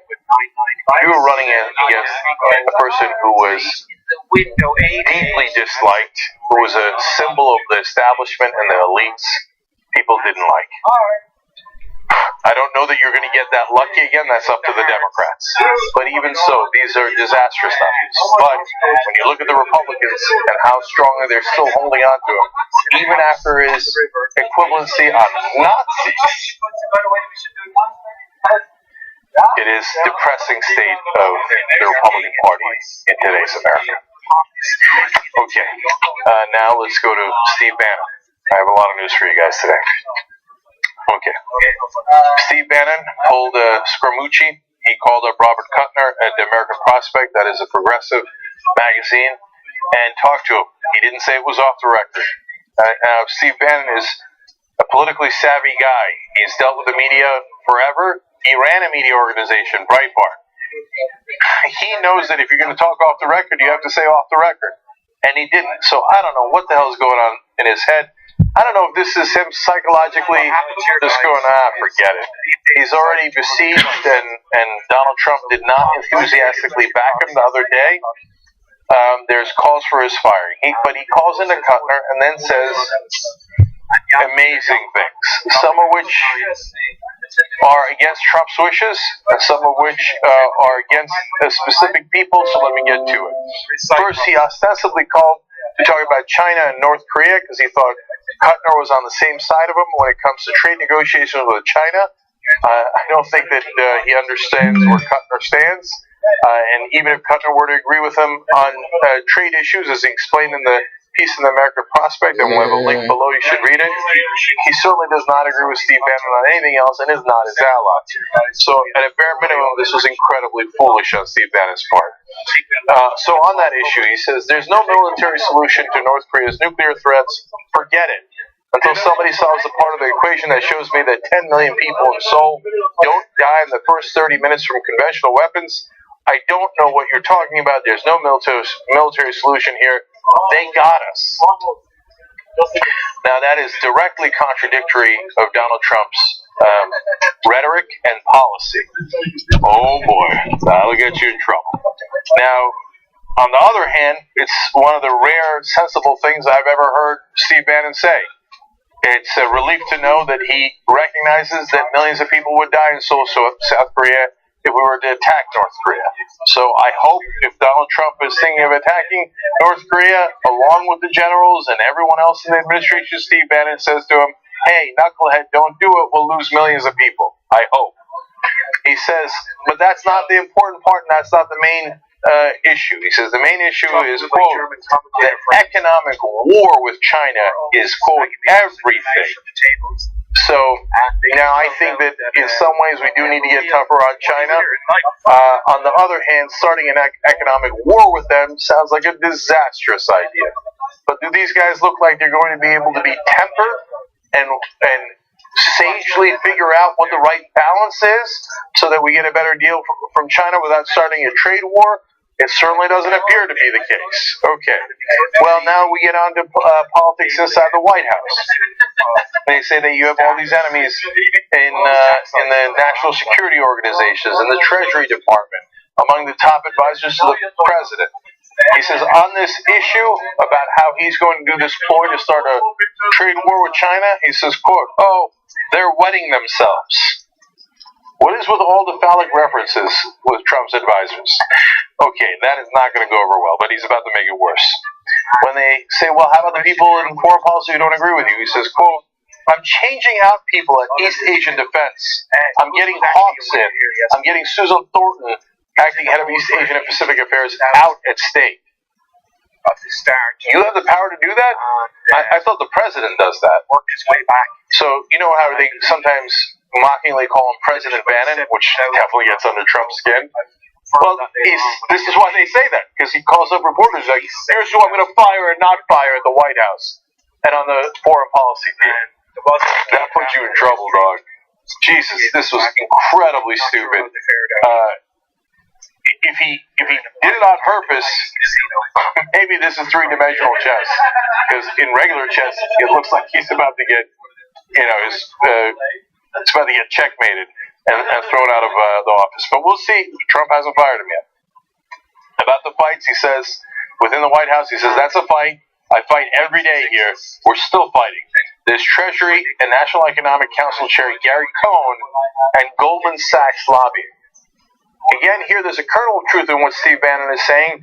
Gary Cohn is from Goldman Sachs. In fact, he was the COO of Goldman Sachs. Are they lobbying to get tax cuts for Goldman Sachs? Yes. Are they lobbying to get special favors to the bankers, Goldman Sachs, and the financial industry? Yes. Is it smart to say that you are going to try to get the president's National Economic Council chair fired to a liberal reporter? No, that is not smart. that is likely to get you fired. Okay. He says, on all these issues, we've got to do this. The president's default position is to do it, but the apparatus is going crazy. Don't get me wrong. It's like every day. So continue to talk about the fight and saying that the president is on his side. We'll see about that. He said the Democrats, the longer they talk about identity politics, I got them. I want them to talk about racism every day. If the left is focused on race and identity and we go with economic nationalism, we can crush the Democrats. Unfortunately, there's a kernel of truth in that statement as well, which is that economic nationalism is not necessarily the correct economic policy, but it does appeal to people. Unfortunately, it has deep appeal. But the Democratic Party is still going, no, Goldman Sachs is great, and we probably would have picked Gary Cohn too. And they're supporting guys like Steve Mnuchin, who was a Treasury Secretary. It's a disastrous idea. And the reality is economic nationalism, whether it's right or wrong, can be politically popular. Unfortunately, he's right about that. And if now, identity politics, are you kidding me? They're the guys who are, he's probably the father of the alt-right movement. What is that? That's identity politics. At the same time, if that's the only thing you use on the right or the left, it's not necessarily a winning strategy. Now, when it comes to the white nationalists that were down in Charlottesville, he has a very surprising opinion on that, if you believe him. He says, ethno-nationalism, it's losers. It's a fringe element. I think the media plays it up too much, and we got to help crush it. Help crush it more. And then he adds, these guys are a collection of clowns. Now, that might be a mistake of a different order. That's Steve Bannon losing his own base. Hey, Steve, if the white nationalists aren't your base, who is? If you think that you have a base, forget Trump, that you have a base of support in the country that is outside of the alt-right movement, I think you're in for a rude awakening. So apparently his real opinion is we use these white nationalists who are clowns to get political votes. We don't really believe that. There's an upside to that. If you really believe this, he's not as racist as he appears to be. He just uses racism for his own benefits. I don't think that makes it much better. But it's also going to piss off the racists. So now you don't have many allies left. Now we go to the reaction from inside the White House, and Axios has that. One advisor said, it's Anthony Scaramucci all over again. Indeed. Jonathan Swan at Axios explains further. The result is not good for Bannon, who's already under pressure with colleagues lined up against him and a president who agrees with him ideologically, but tells associates he thinks Bannon is a leaker. If the president didn't like you because you're leaking, oops, this was a pretty bad leak. Here is a colleague of Steve Bannon who says he's not his enemy, but he says, boy, since Steve apparently enjoys casually undermining U.S. national security, I'll put this in terms he'll understand. This is DEFCON 1 level bad. And finally, Swan says, the piece gives Bannon's enemies ammunition at a time he's extraordinarily vulnerable. They've been saying he's a leaker, a self-promoter, President Bannon, etc. This interview plays right into their hands. So this part of the soap opera is not over yet, but Steve Bannon has apparently done grave damage to himself inside the White House. Now, I don't know if these are his real opinions or if he was in his own mind doing some sort of jujitsu move. I think he might have just jujitsu'd himself right out of the White House. And I hope to God he is, because whether he's actually racist or just wants to get racist voters on his side doesn't make much of a difference to me. I want him out, and I want that ideology out. Look, it's the Trump White House is a disaster. It's a basket of deplorables, to borrow a term. But among those deplorables, Steve Bannon is among the worst. So, can't wait for him to get fired. I don't know if he will. Him being a racist is not going to get him fired. Him trying to appeal to white nationalists is not going to get him fired. Him wanting to start a trade war with China is not going to get him fired. Him pretending to be the president and talking about how he's going to get people out and put people in, that'll get him fired. So we'll see. We'll see if Trump understands this enough. And I'm sure they put it in a folder for him. And since it's got his name on it, he's going to pay attention and see if he takes action on that. Can't wait. Okay. Now, last two stories for you guys. I know we've gone really long here, but it is another amazing news day. Okay. Some bizarre face. The alt-right is at it again. They've got another protest. Oh my God! Is it going to be masses of people holding torches, violent action? Something to be really concerned about? No. It's a bunch of clowns. They went to protest Lenin's statue in Seattle. So I'm going to tell you where that statue is, and it's very relevant near the end of the story. So they go out there. The river. And let's show you a picture. Crocodile snap called. Wow. 7 whole people showed up. What did I tell you, man? If you just let them do their goofy stuff, only 7 people show up. So there was so much hype and publicity around Charlottesville that more people showed up. If you just let them gather the local clowns, it's always going to be 7 people. So that's why, God bless the people who want to stand up against those fascists in Charlottesville. But just let them speak and do their stupid little chants and don't hype it up. So let me show you how sad this protest was. Watch this. Marxism, let's go! Hey, hey! Ho, ho! Marxism, let's go! Hey, hey! Ho, ho! Marxism, let's go! Hey, hey! Ho, ho! Marxism, let's go! Hey, hey! Ho, ho! Marxism, let's go! Hey, hey! Statue, hate, statue, hate, statue, hate, statue, hate, statue, hate, statue, hate, statue, hate, statue, tear it down! Tear it down! Tear it down! Tear it down! Tear it down! Good bistros! More bistros! More bistros! Good bistros! More bistros! Good bistros! More bistros! That's right, thank you! You can keep the bistro. I don't know what that was about. I assume they were chanting something else, but it sounded like, whose bistro? Our bistro. And these guys are weird. Okay, so I don't even want to know what they were chanting. They had a sign, Lenin is Hitler. So does that mean you like him? I'm not sure where you're going with that. Okay, so Gateway Pundit, which is a conservative blog, looked at that protest and said, amazing! That was amazing! Because they live in an alternate reality, so they're like, oh, no, nailed it. Man, they shook Seattle. Okay.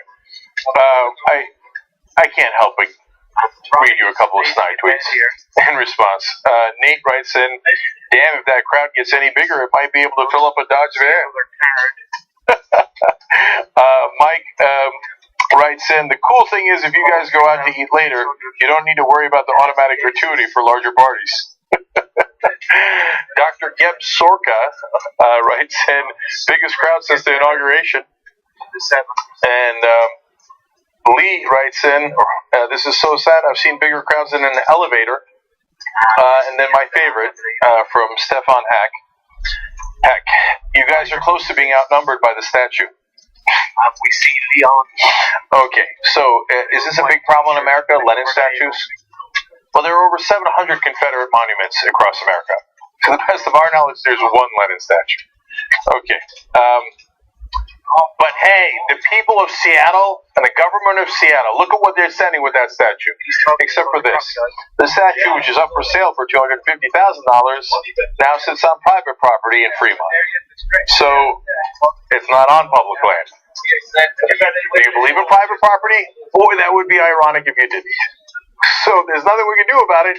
Some guy owns it, it's on his property, and he actually wants to sell it. In fact, let's figure out where it came from. According to the Seattle Weekly, statue had originally been erected in Czechoslovakia during the Soviet era. After communism fell in that country, an English teacher from Washington found the statue in a junkyard and had it transported to the U.S. We have no idea what their intent was. We don't know if it was like, hey, cool, the Soviet Union fell down, and this is a symbolism of it. I found this in a junkyard. Or Lenin rocks. You have no idea which one they meant. This is not a real problem in America. The Confederate monuments were put up to intimidate African Americans during Jim Crow era. This statue was not put up in Fremont to intimidate capitalists in Seattle. This is not. This is exactly the disproportionality that the alt-right goes through all the time. Like, oh my God, you didn't say Merry Christmas to me. You said Happy Holidays. Oh my God, I'm so aggrieved. This is a real problem in America. Now you're inventing these problems, and you look like a total jackass doing it. By the way, you know what they do to this Lenin statue in Seattle? Every once in a while they dress him up. During Pride Week, this is what they do to Lenin. Do you think Lenin's in favor of that? Does it look like they're being very reverential to Lenin? I'm pretty sure Lenin would not have agreed to that. Okay. There is no epidemic of Lenin monuments in America, and that's why only a bunch of clowns showed up to that. So, yes, in Charlottesville, we had a major problem.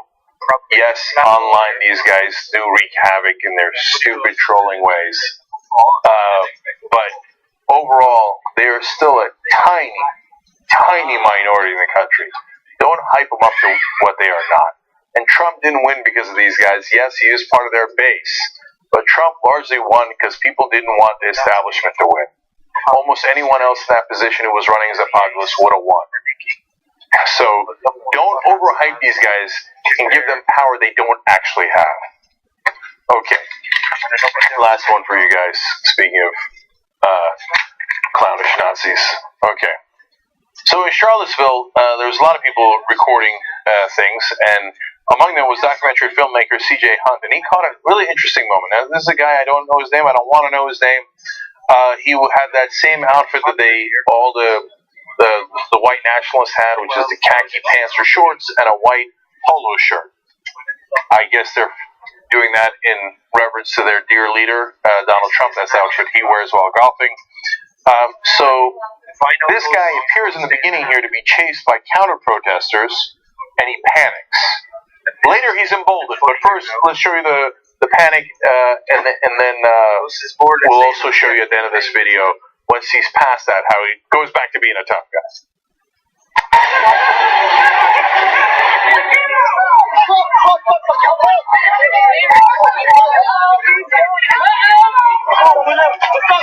I'm not really white power, man. I just came here for the fun. Fuck. No, I'm sorry. You can't just take your costume off. What the fuck is happening? You need to move back. You need to move back now. There's a guy who's been declared an unlawful assembly. You leave the area now or be arrested. What happened? Scared the shit out of me. You must leave the area now or you will be arrested. So you just came here for the fun? Yeah. So you're not a real white supremacist. Leave the area now. Which part? You're just being a white power. Yeah. Where's the fun part, Doc? I mean, I was in jail. For what?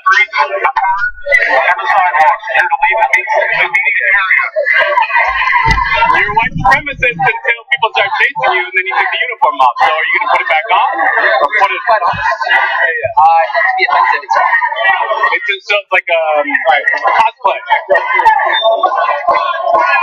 So, but are you going to put your white supremacist uniform back on? I mean, that right there, I feel like is a microcosm of the whole movement. Super tough guys when they're in a crowd and when they're chanting Nazi chants. All of a sudden, if they don't have their white nationalist friends around them, that scared the shit out of me, man. Oh, I'm taking my shirt off. I'm stripping down. I'm so scared. We had the crying Nazi yesterday. We have the naked Nazi today. I don't know that he's technically a Nazi, but obviously you saw there. He said he's into white power. I think that's clear enough. I love the distinction between the white power guys and the Nazi guys.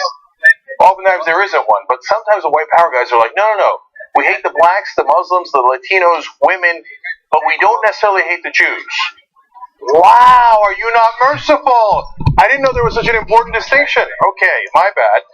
Anyway, so he's a white power guy, but the minute that he doesn't have his pack around him, doesn't seem very powerful, then he seems kind of scared. And then when they leave, he's back to, oh yeah, white power, yeah, you know what I'm saying? Are you going to put the shirt back on? Not yet, though. And why does he do it? That's fun to intimidate people and harass people. And to say white power. Ooh, that makes me feel good. All right, at least you own it. You know why you're doing it. So, yeah, it is sometimes because they get off on trolling. That doesn't make it any better. That means you're so sad that you have to try to hurt other people to try to feel better about yourself.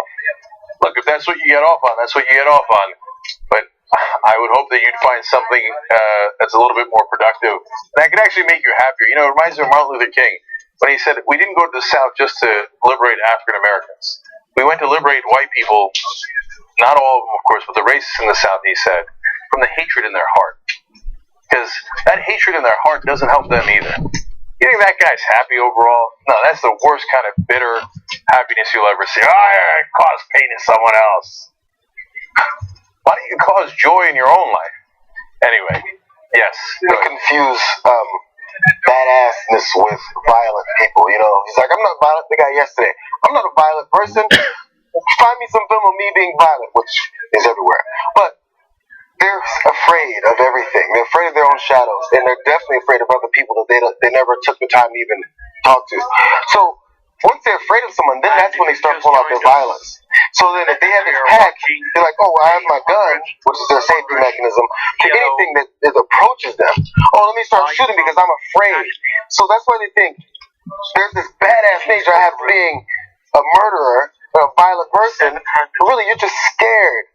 That's where all this comes from. You wouldn't be killing people if you weren't afraid of everyone. No, you're 100% right. Their number one driving emotion, and they love to say, oh, liberals are emotional. No. You guys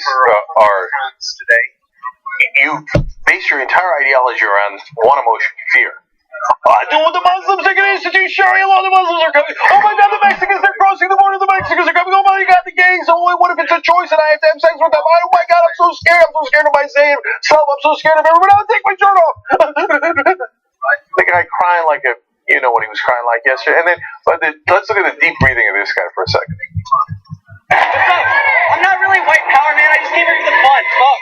No, I'm sorry. You can't just take your costume off. What the fuck does that mean? You need to move back. You need to move back now. Fear, man. They're driven by fear. I'm going to end on a fun little thing here. White nationalist Matt Parrott, also part of these protests, got himself all worked up, and then this happened. Are you war? We are standing for fight and war. Every right to be here. The police department did absolutely nothing to enforce a legal permit. Just when you thought a white supremacist couldn't be fun, one more. The more conservative.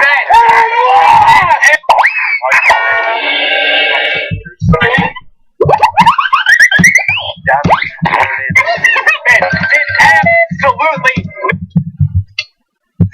That's the movement right there. Bunch of clowns. All right, we'll be right back.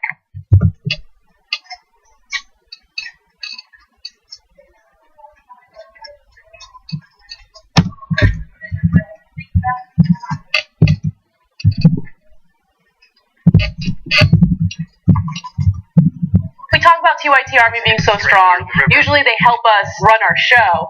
Now they're going to help us run the country. It's time that we reclaim democracy for the people. We had a huge victory for Wolfpack. When Lincoln said this was a country by, of, and for, he said of the people, not of corporations. Our representatives don't represent us.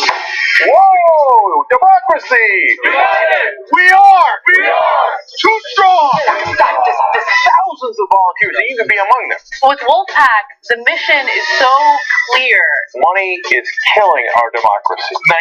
96% of Americans want it. When you get the power back, oh, that feels good. This is just the beginning. Go get them, man. Up and at them. Knock, knock. We're coming for them! Wolf-pack.com. I just shot a clip. It's time sensitive and it needs to be edited. Did anybody call for it? Editor.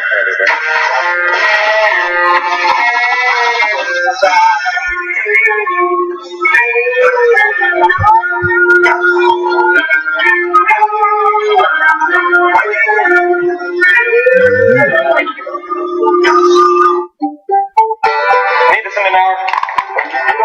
Shared editor 2. Fuck you.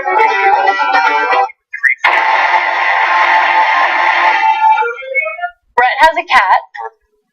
I'm moving away from the controversial stuff we were discussing prior to this going live to talking about pussy.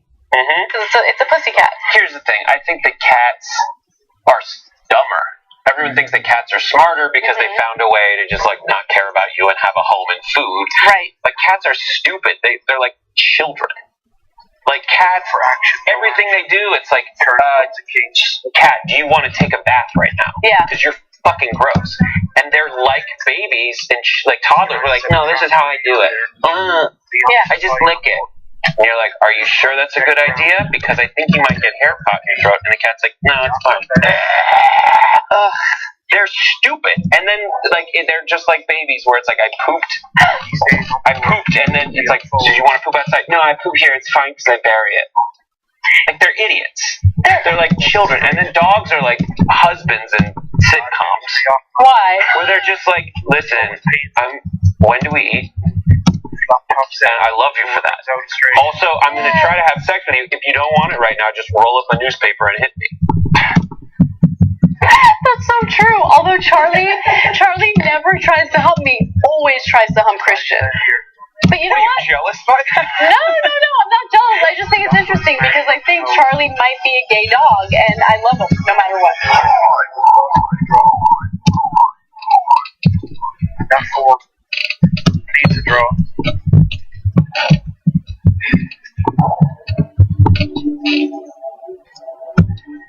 It's €11,500.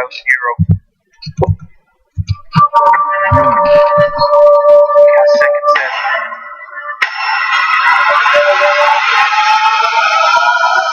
Favorite thing you have in common with your daughter? I was going to say sex, but I can't relate that.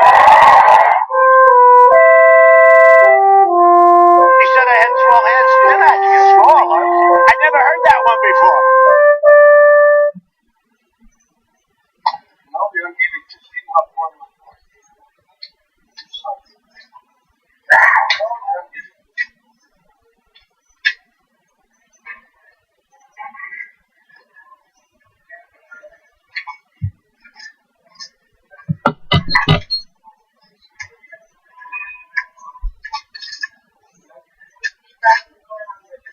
Asking for the value of the pot. This is great fold. Still hasn't made it though. It's hurting him to give up this set of tens. And he calls. Oh, Nick, he knows what he has. Calling God there.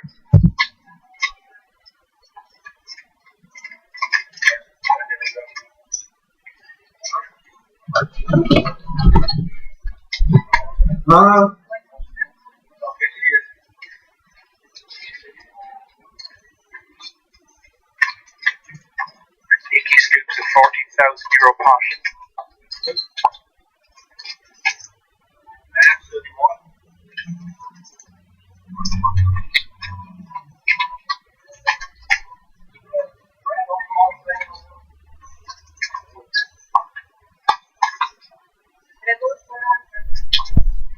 And now we see the game liven up. The outfit's good. right here. This ain't gonna be pretty right here. And I'm goddamn sick of it. I'm sick of it. You go up with a bunch of torches, like you're going after some Frankenstein monster or something. Somebody ought to beat the goddamn dog shit out of y'all's asses.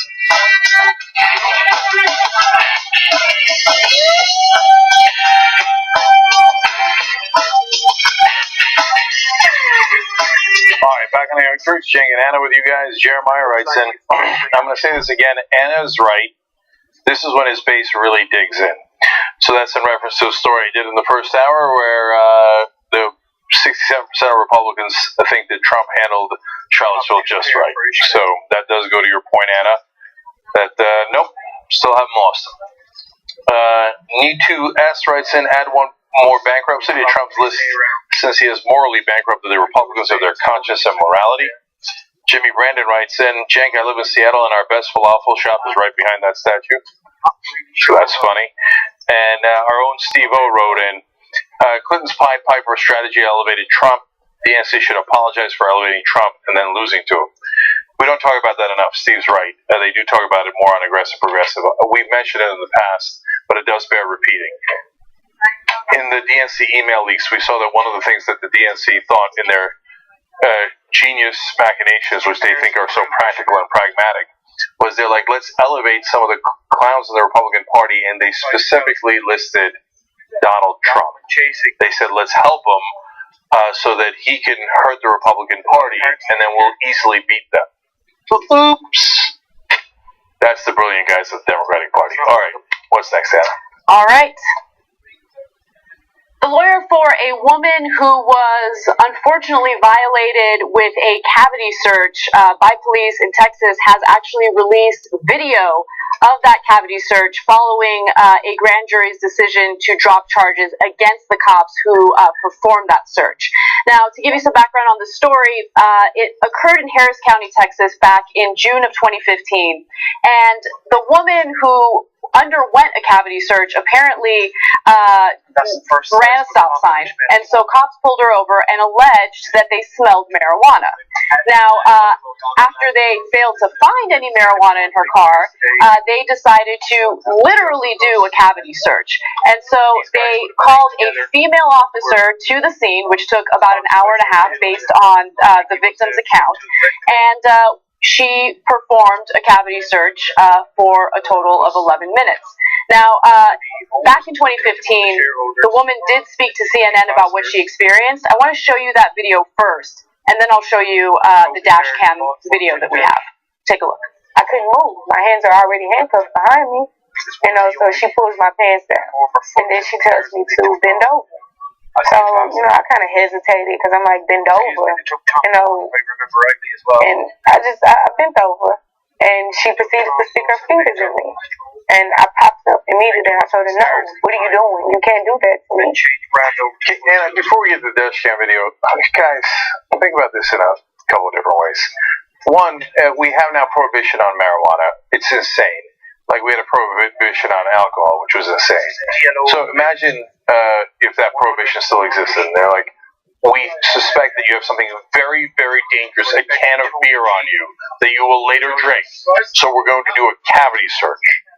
And they stick their fingers inside. I can't describe to you how insane that is. And this isn't something that happened during the Nixon administration. This is something that happened in 2015 when a number of states had already legalized marijuana for medicinal use. Some states had already legalized it for recreational use. I mean, it's absurd that cops would perform a search so invasive in order to find marijuana. But they did it. They did it.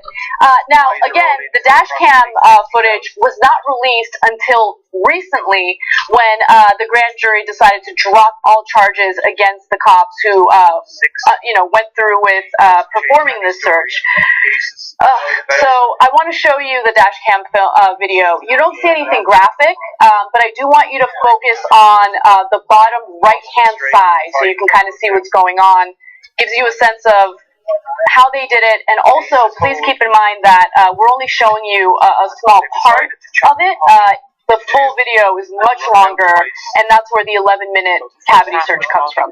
Anyway, take a look.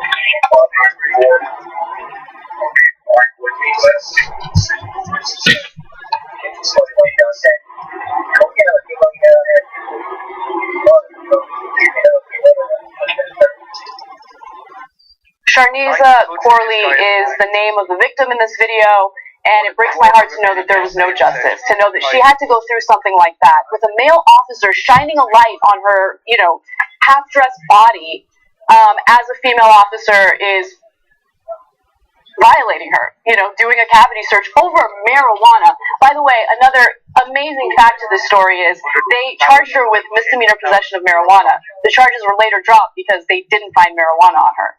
So I believe Ronnie was for 30,000. It looked like a rape. So that's 80,000. Where they throw her down, the one guy shines a light while the other person does this for 11 minutes. So it's a female officer. I don't think that makes it any better at all. Yesterday. And I don't care if they found the marijuana. I don't care if they found a bushel of marijuana. Even if she was a drug dealer, what's the part where you stick your fingers in it? Look, and imagine it's a guy. Okay, we suspect that you might have a joint on you. So we're going to have a male officer hold you down for 11 minutes while we probe your anal cavity. For 11 minutes. How long can you probe a cavity? It's disgusting in every way imaginable. And not only, the worst part about it is that a human being had to go through something like that. But another part of it is, really, this is what our resources go to? This is what taxpayer money funds? Is this really what's keeping people safe? And it's our government, man. I don't want my representatives. I don't want my government. I don't want my cops with my taxpayer money doing this to other civilians. And if they do it to them, they can do it to us. And there, but for the grace of God, go all of you. Now, yes, it happens to African Americans disproportionately, so maybe white people think, it's not going to happen to me, man. And sometimes they're right. But now, increasingly, they're wrong. It's happening to white people. It's happening to everybody. Because power corrupts, and absolute power corrupts absolutely. And what have we told the cops? You're always going to get away with it. And they did again here. So, if you think they're not going to do it to you, I think you are sorely mistaken. And also, as we already pointed out, after still not finding anything, after raping this woman, you still file a report saying you found something. So it doesn't even matter. Yeah, it doesn't even matter. So they took their cues from society, thinking, hey, no matter what happens, this person's powerless. I can do whatever I want. When I say what happened, they're gonna believe me. It's human nature. Once someone gives you the absolute power to do that to other people, and you think, oh, they're gonna back me up no matter what, do it. And the other guy stands there. And when you get called in as this one cop to do it, oh, it was just a couple of bad apples. Hey, when are these good apples going to pop up and say, hey, bad apples, I'm not going to be one of you? When is they going to say, hey, we called you out here, female cop, to rape this woman, and she comes in and says, no. When does that happen? So one way that it could happen is if you hold them accountable, but they refuse to. And if you're a conservative and you've been saying your whole life, oh, big government's terrible, this is big government. This is government so out of control that they're inside our bodies to find a recreational drug that a huge percentage of the country uses, and now a huge percentage of the country has made legal. In this case, they didn't even find it, and they lied about it. If you're not worried about this kind of jackbooted thugs, that's what the right wing used to always talk about, jackbooted thugs. What is this? So the whole country should be united on this issue. We can't let our own government treat us this way. We've got to reform how we train the police, and there's got to be consequences when they do something wrong. I believe it was 1.5. All right. We got to take a break. When we come back, more news, including Facebook shutting down a forum that leaned conservative. Why did they do it? I'll give you the details. The tournament. And it was every hand played, I think the name of the book was. A brilliant book.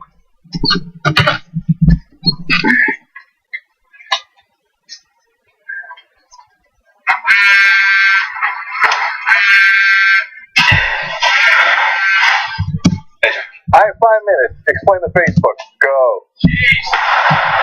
Aaron Wysocki those who don't know, Aaron is actually Jank's favorite employee. Aaron, what do you like better? The Raven or the Raven? Go. And I want to do a YouTube live clip, but not live. Go. Hi, Aaron. I'm confused. Is it Jank Weiger or Jank Huber? Go. What I think a lot of people at TYT, and certainly in the audience, don't know is that without Aaron, none of this happened. Yeah, it's all because of me. So, Aaron, what would you do to surface the Young Turks, as they say? Well, the first.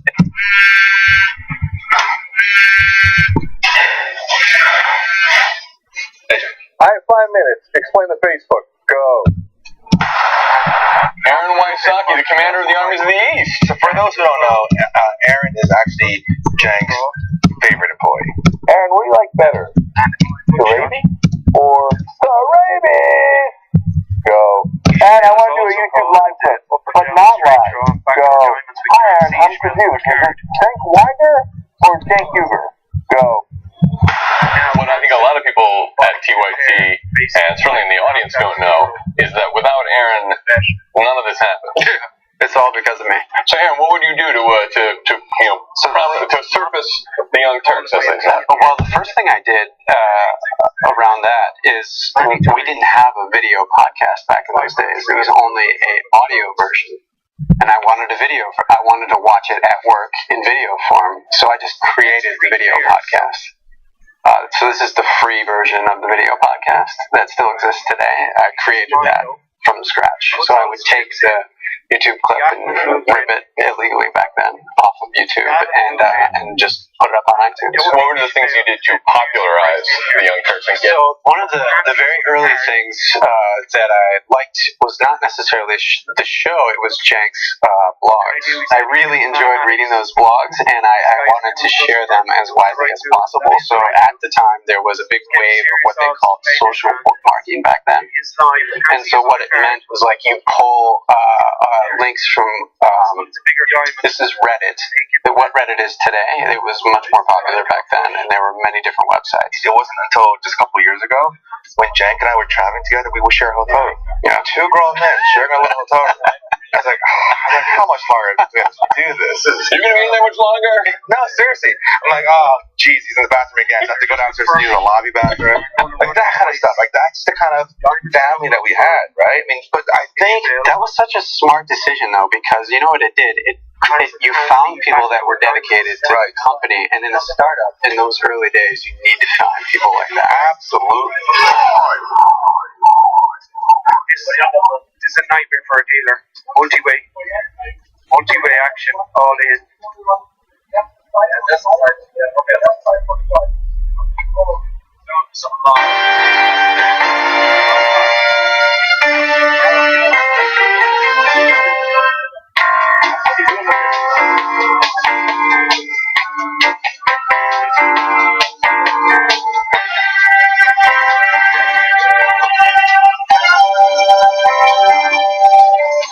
Back on the Young Turks, as I just spilled water all over the studio. Members of the day are Tim Harrison and Haley Wong. In the postgame today, I'm going to agree with a racial observation that Anna had on a different postgame from earlier in this week. Oh, I want to know about the people that you're frightened of. Oh, yeah. I got a personal story about that happened to me today. Yeah. By the way, real quick, a lot of our members actually wrote in and told me, because I didn't feel good about it. And they said, it's okay, just relax. We know why you feel that way. So thank you for understanding. Yeah, I think the post games this week have been amazing, including our first half of the look at John's trip. That was my favorite. Yeah, that was just great. So come join us there at tytnetwork.com/join. Okay. By the way, the poll that we asked you, should they have pulled down the Confederate monument in North Carolina? The yes has taken a lead, 53 to 47, but it's still close. So the voting's still open at tytnetwork.com/monument. Okay, Anna, you're up. All right. Facebook has decided to do away with an anonymous forum that its employees were using after some of the conversations and debates that took place in that anonymous forum became racial, sexist, or offensive. Now, it was built by Facebook employees as a side project a couple of years ago. FB, or Facebook Anon, became a forum for Facebook employees to air grievances or share information that could get them in trouble. So, again, the emphasis here is that it was Facebook employees using this forum anonymously in order to talk about some of the more controversial things that were going on. Now, Facebook Anon attracted comments that many employees found offensive. For example, some post last year said Facebook lowered the bar to attract female engineers to boost its diversity numbers, and that provoked angry responses from others in the chat room. Now, Facebook had responded to that and said that the notion that they lowered standards for women was absolutely ridiculous, and apparently things just got so hostile there that it was creating an uncomfortable work environment, and they decided to do away with it. And then one of the executives at Facebook made a really good point about how anyone who uses the social networking site is forced to use their real identity. And so why is it that in this case, the employees didn't have to abide by the same rules? Let me give you Lori Goler's full comment. She says, a cornerstone of our culture is being open. The Facebook Anon internal Facebook group violated our terms of service, which require people to use Facebook, including our employees, to use an authentic identity on our platform. Well, I mean, this one's a little complicated because I know why they didn't use their real identity, because look at the guy at Google who did use his real identity and got fired. That's why they don't do it. So let's not be disingenuous about why they hide their identity. On the other hand, it is a violation of their term of service, and that is one thing that has kept Facebook a little bit more sane than other outlets like Twitter, because you are actually connected to who you are. So that brings down the level of trolling, not completely, but significantly. Whereas when you're anonymous, apparently, Lord of the Flies sets in and you start smashing conches over people's heads. Sometimes not literally, physically in their real world, but certainly in terms of comments online. And then secondarily, I think there should be a forum to have a rational conversation. I don't know if that's what was happening there, about gender differences and disparities in pay and how to resolve that, and I don't know that they were looking to resolve that, but I think that a conversation could be helpful there if directed in the right way. On the other hand, if it's not directed in the right way and you just have a bunch of people screaming about how women are inferior, I can see how that could create a hostile work environment. Right. So these are not easy issues. So a few observations that I made while researching the story. What I found interesting was that this was a forum that was developed by Facebook employees several years ago, and they never had a problem with it, or at least it wasn't reported that anyone had a problem with it until the 2016 general election, when Trump became a topic of discussion, and that was when people started to feel more comfortable coming out and talking about, gender in the workplace and their feelings toward that, and lowering the standards to accommodate women. And so it's amazing how much of an impact that election really had, not just in our national discourse, but even discourse among employees at various companies. The second thing is, look, you can do away with these forums all you want. You can fire people as much as you want, but this is an issue that persists, and it's something that I think needs an open dialogue. So I agree with you, Jake, where you say, hey, there needs to be a discussion about this. I'm not entirely sure, what the right way to go about it is. And look, people do like to hide behind anonymity. And in this case, I guess for good reasons, because they will get fired if they're creating a hostile work environment. But just because you did away with this chat or this forum doesn't mean that your employees don't still feel these things. Yeah, that's why I think the second issue here and why it's so difficult is that some people support Trump and they got every right to. It's America. On the other hand, Trump is clearly racist and a bigot and sexist and a sexual harasser and a person who's committed or admitted to committing sexual assault. So those facts make you uncomfortable, but they are facts nonetheless. And so you say it's my opinion. It's not my opinion. He says it every day. He compares people who are against fascists to people who are fascists. And I can go on and give you dozens of examples. So what do you do when some percentage of the country and some percentage of your employees like a guy who's racist? And and in this case, sexist? That's a really hard question. You get to believe those things in America. I don't know that you can fire a third of the country, but at the same time, those are unsettling, especially in a work environment where we have to respect each other and work as a team. There are no easy answers here, and all the companies are trying to do their best to figure out the right answers. So easy to criticize their actions, but also easy to criticize people on the other side. Finding a constructive solution is much harder. Okay, we're out of time here for the Sirius Satellite Radio guys. TYTnetwork.com continues. We have more stories for you while we're there.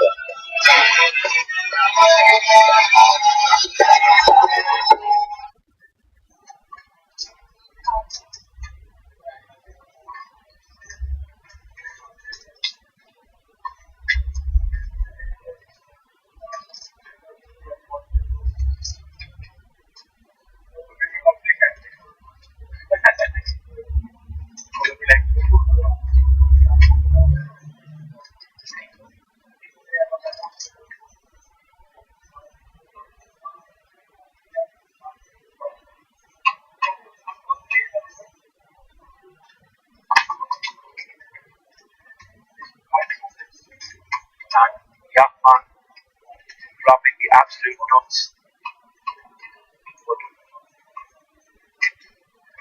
There's no cards that can help Nicky. Very rare in Omaha that you're dead on the flop. That's exactly what Nicky is. Yachtman giving him cards, hopefully he catch up.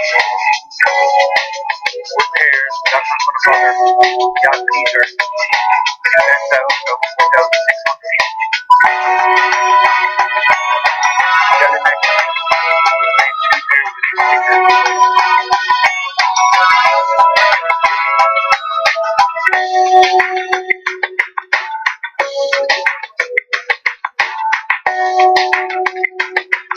Alright, we're back. You know the last break's super small, short. Alright, what's next, Anna? All right. While everyone is hyper-focused with good reason on white supremacy in the country, there are some of Trump's agenda items that are being achieved, and among those agenda items is the issue of deregulation. He's deregulating everything, or at least postponing regulations on issues that are incredibly important. And so I want to outline some of those regulatory policies for you and the impact that it could have on American safety and health. Now, Trump has swiftly moved to eliminate hundreds of regulations, often exerting his presidential powers to unwind or delay rules that watchdog groups argue weaken oversight of behemoth Wall Street banks, strip safety measures for workers, and cause long-term harm to the environment. So Trump has frozen all future regulations until his cabinet appointees and heads of agencies have been confirmed by the Senate. Now keep in mind that there are still people that he needs to appoint. I don't know when he's going to get around to that, but that's an issue. He's also proposed killing 2 regulations for every new one, which shows you how incredibly simple-minded and unnuanced he really is. Now, he has exercised his authority to repeal 14 Obama-era rules and wipe out or delay 860 prospective rules federal agencies plan to work on this year. So among those rules or those regulations includes coal mining companies who now won't be obligated to protect the nation's streams from debris when extracting coal from mountaintops. Right. By the way, mountaintop removal kills jobs. So it takes more jobs to do mining. But they're like, let's just, destroy what places like West Virginia, Kentucky look like. So you ruin the whole landscape and people's heritage, by the way. You want to talk about heritage. Those mountains are their heritage. And that way we don't have to hire as many people in West Virginia, Kentucky, and all those places. And now that Trump's in charge, for a little extra gift for you guys, we'll just pour the toxic stuff into your stream so that your kids can be exposed to it. But did we forget to tell you that corporations win, though? They make more money. So I'm told that this is a winning strategy in those areas, and that you have to have corporate Democrats who agree with this strategy to run against Republicans. Yeah. My guess is that is not correct. So it's not just environmental issues that he's having a negative impact on. It's also the safety of our kids. So, for instance, he's halted a bid to address risks of bumpers on baby cribs that have been known to lead to infant deaths. Okay, great. Jesus, man. Just when you think he can't figure out a way to get lower, he's like, infant deaths. Is that a big deal? Look, here's the thing. I don't even think he even knows about that regulation, right? I mean, a lot of these regulations were implemented during the Obama era, some of which haven't even gone into effect yet, right? And so, look, there's the issue of Donald Trump just being against anything Obama has ever done. And so I don't think he even knows about that proposed regulation. Are you kidding me? He barely knows what his middle name is. No, when it comes to his name, he knows. To be fair to him, right? But no, he doesn't know anything. I mean, he didn't know North Korea was complicated. He didn't know healthcare was complicated. So I'd be shocked if he knew that particular regulation, if that's being fair to him. But he's president, so he should know what he's doing. So overall, he sent his minions to say, favor big business no matter what. I don't care. Don't even tell me. I don't. Oh, we're polluting the streams? Who cares? More kids are going to die? Who cares? We're taking away safety measures from workers. More workers will die. Right. Even though I ran a campaign pretending to be on the side of the workers. Who cares? Did I or did I not get donor money from those big businesses? I did? Then do whatever they ask you. Oh, I ran against Wall Street? Now Wall Street wants to deregulate so they can take crazy risks and crash the economy again? Who cares? Did they give me a political donation or didn't they? They did, then give them everything they want. Now, he also imposed an 18-month delay on the so-called fiduciary rule that would require brokers who manage retirement accounts to act in their consumers' best interest rather than their own. John Oliver actually did a really great segment on that, I believe maybe a year and a half ago. And yeah, I mean, a lot of times these people who manage your retirement account will invest in things because it benefits them and their bottom line, doesn't actually genuinely benefit you. So I'll give you a quick example, because I also did a pretty good segment on it before John Oliver. Anyway. So, you don't like that. You got no jealous.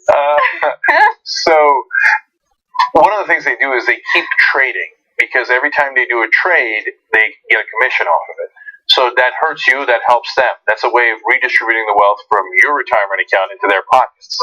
So it's a very sensible rule to say, it's just not asking for much to say that if you're going to represent someone, you should represent their best interests. And the Republicans say, no, you shouldn't. There should be a rule that allows you to rob your own clients. And now Trump's in office, so they're like, oh yeah, rob away.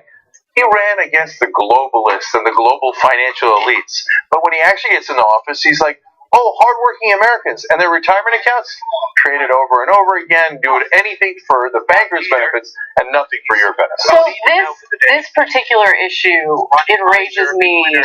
I mean, all of these, deregulation efforts enrage me. But this one specifically enrages me because of the fact that you have the Republicans who are constantly talking about privatizing Social Security or doing away with Social Security. And then they're like, yeah, it should just be up to, a person to be responsible enough to save for retirement. But there's so many factors when it comes to saving for your retirement that we have no control over, right? So you can go ahead and contribute to an IRA or 401k or whatever.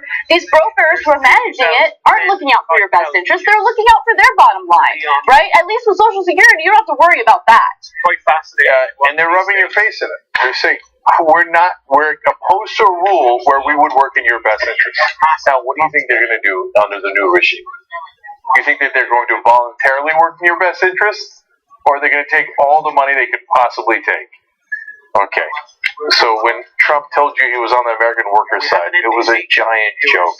And he's laughing at you behind his back. To be fair, though, yes, Anna, you are enraged. But John Oliver was a little bit better at being enraged about that than you were. He's actually more funny and humorous when he's upset. So I know, I'm kidding. I'm kidding.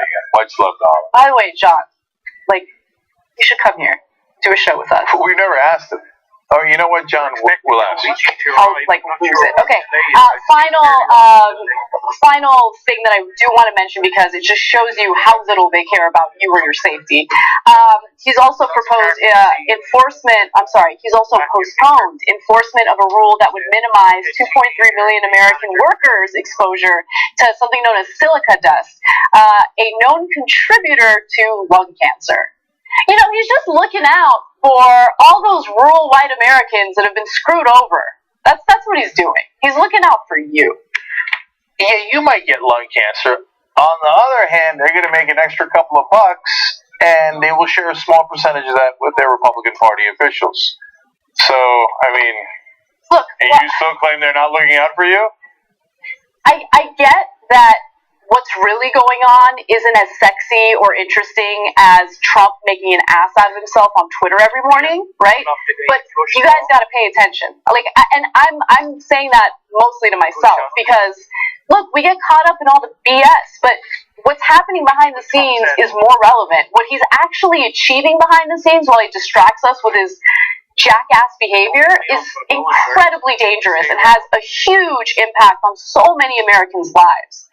So, but it's like, it's a Hobson's choice. Are we supposed to be more upset that he might be giving us lung cancer, or more upset that he's now sympathizing with Nazis? I know. Look, I'm not saying that people shouldn't pay attention to that, right? But Nazi tweets aside, like every social media interaction he has or post he has is like, oh my God, it's like the media loves it, right? They do, of course they do. So, whatever.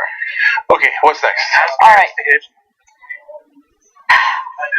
Genetic testing is a huge business now where people can spend maybe a couple $100 and get a kit from 23andMe and learn all sorts of things about their genetic makeup and their history.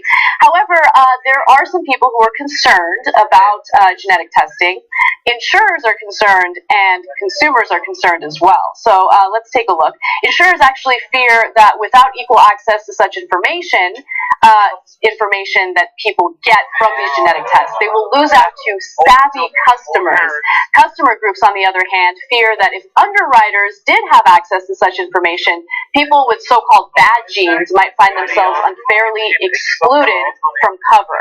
So insurance companies, whether it's health insurance or life insurance, worry that, wait, but they have information that we don't have. So let's say someone does the genetic testing and finds out that, you know, they have certain genetic makeup that predicts that they're going to have like a terminal illness. Well, then what if we don't know that information and then they go ahead and get life insurance policies? Then we won't be able to screw them over. Right. So that's what they're worried about. I'm so upset about this. That's what they're worried about. Now, consumers, I think, have an incredibly legitimate concern, and I think that their concern will eventually play out. What happens when this genetic testing becomes available, or the information from it becomes available to these insurers? Will they use it against them? And the answer is yes. Yes, they will. Yeah, I have a radical idea. Why don't we do Medicare for all so that insurance companies can't screw us over?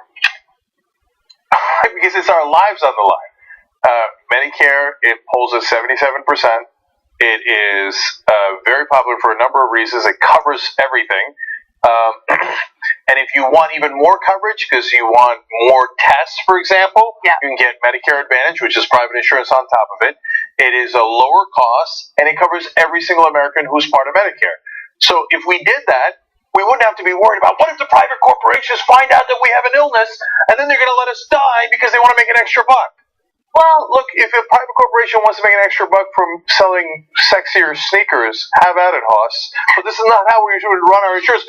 Now we're like so panicked, we don't want to find out anything about ourselves, which might actually save our lives if we found out that we have an illness. Yes. Maybe we could do preventative measures on it. That's but we're like, what if right. the private corporations find out, and in order to make more profit, they'll let us die? No, but how insane are we that we live in this system? But you don't get it, Jake. Republicans tell me that, you know, people who have access to universal health care, like Canadians and stuff, like they hate it, right? That's what the Republicans tell me. Canadians don't say that, but Republicans do. Yeah, Northern Europeans who have great healthcare systems don't say that. Right. They say, oh, do you know the lines that they wait on? Dude, I tried to make an appointment at a doctor the other day. It took me 2 months to get an appointment. You know the lines we wait on? Yeah, exactly. All right, and then I just wanted to respond to your comment about how people are afraid to take these tests because they are worried that eventually insurers will have access to that information. I totally agree with you because I want to do this test. Like, yeah, sure, I guess I want to find out about my genetic makeup, even though I'm kind of scared, right? But I'm super interested to find out what my ancestry is. Me too. So let me tell you why it's specific for me. So I'm 7/8 Turkish. I think that's fairly clear, but if you're Turkish, nothing's clear. Because Turks are originally from Central Asia, but yet we look Anatolian. So most Turks, if they did this, would probably find out they're really Greek. And I would be greatly amused by that. Mm-hmm. Okay, or they'll find out they're Asian. They don't even know that. Most of them are like, if you told Turks you're Asian, they're like, you're crazy. Mm-hmm. So I want all of Turkey to take this test, because I think the results would be enlightening and somewhat hilarious. At least the reactions would be. But I'm also 1/8 something else, and our family doesn't even know. It's possible that it's Kurdish. Mm-hmm. It's also possible that it's actually a lineage that traces back to the Crusaders. That's super interesting. I want to know, but I'm afraid to take the test because then somebody has my genetic information and I don't know what they're going to do with it. Right. That's the insane country we live. Yep. Can I throw a cool water on this? Yeah. I mean, why not? He said it's a big booming business now, the genetic testing and everything. Maybe you guys should have got all this done. Maybe I should have gotten it done before it became a big business, because now I don't trust it anymore. I mean, they just send your stuff off at some lab and say, oh yeah, you're this, and that. Oh, you're going to die of cancer at 57. Oh, your great-great-great-grandmother had this and that, and you're probably going to get it too. And now we got to believe it. And I didn't go in and have this lab test done where I can know who's doing it, who's done it, verify who's sending it back to me. I just don't trust it. You might be surprised to hear that. I don't trust it. Most paranoid man in America that doesn't trust this test. I didn't see that coming. So I was actually pretty skeptical about the accuracy of these genetic tests as well. And look, I don't know if this is evidence that they are accurate, but even though I haven't done a genetic test on myself, we did a genetic test on my dog. Because we adopted him and we wanted to know what mix of breeds he was. And they told us, oh, he's half Maltese. And when we did the genetic test, if we found out that he's not half Maltese at all, and the reason why you know it's accurate is because all you do is like swab his mouth and then you send it in. When they send you the results, they describe everything about the dog, every single last detail about his physical appearance. And so I was amazed by that. And by the way, we found out that he's actually mostly mini poodle with a mix of Pomeranian, Chihuahua, and Cocker Spaniel. That sounds really interesting. Okay, so I like that you're like, okay, I'm not going to do it for myself, but my dog's really cool. We're doing it. And JR, you know what they're doing, right? They're taking a picture of the dog, and they're like, okay. No, they don't take a picture of the dog. Get out of here. What's your social media? Oh, let's check it out real quick. Oh yeah, it's dog. Long legs. Those long legs.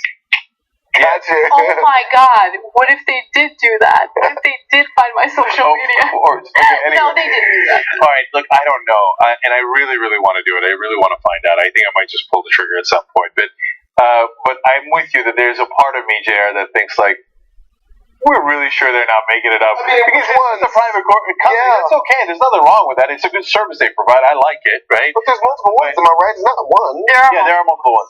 But like, you don't really know. And if they're like, dude, are we going to make money off this or not? Yeah. Partly Italian. Sure. Little Arab, whatever. You know what triggered it? And I'm sorry to stretch this out further.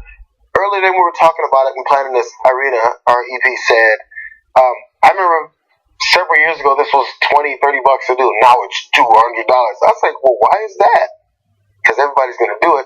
And whenever you have this influx of people doing stuff just for the trend of doing it, the companies go, well, why do we care about how well we do it? And I'm sorry, quality always drops once they get enough people to just do it and accept whatever they get back to. But in terms of testing genes, the quality might actually improve based on more samples and medical think about how much we pay for medical assistance already. That quality isn't always the best. I'm not an expert on this. I don't know if you guys know this. I'm not a scientist. Believe me, they know. They know. But my understanding is that the more samples they have, the better they can figure out where other people are coming from. So that's another reason to wait a little bit, let them get more samples, and then it'll be more accurate. Anyways, last thing on this. This is like an old fortune teller trick. I remember we were on the Jersey boardwalk. Steve goes in to get his fortune read, and he's got a Cornell hat on because he's about to go to Cornell. He's got a sweatshirt on, and he's got like shorts on and sneakers and stuff. And then she says things like, you're kind of sporty and athletic, but you're not too good at sports. He's a short Asian dude. Yeah, okay. She figured it out, right? Uh-huh. And she's like, but you study really hard. No, he was a total lazy, Who is this, a psychic? Yeah, it's a psychic, okay. a fortune teller, right? All they do is they look at you and they go, I don't know, going to Cornell, must work hard, right? You got the wrong guy. Anyway, so... They don't do that with the genetic testing, though. Like, come on. They did it for your dog, trust me. They didn't do it for my dog. I'm just kidding. We got another story? Yes. I want to skip ahead and end on a fun note. A fun note, a sweet note. I love this guy. All right. Peter Dinklage is one of the main characters on Game of Thrones. He's awesome on Game of Thrones. He plays the role of Tyrion. And he's even more awesome in real life. Now, he is working alongside animal rights activists because of the issue of people going out and purchasing husky dogs because they want a dog that looks like the direwolves of Game of Thrones. Okay? So goofy. People are goofy.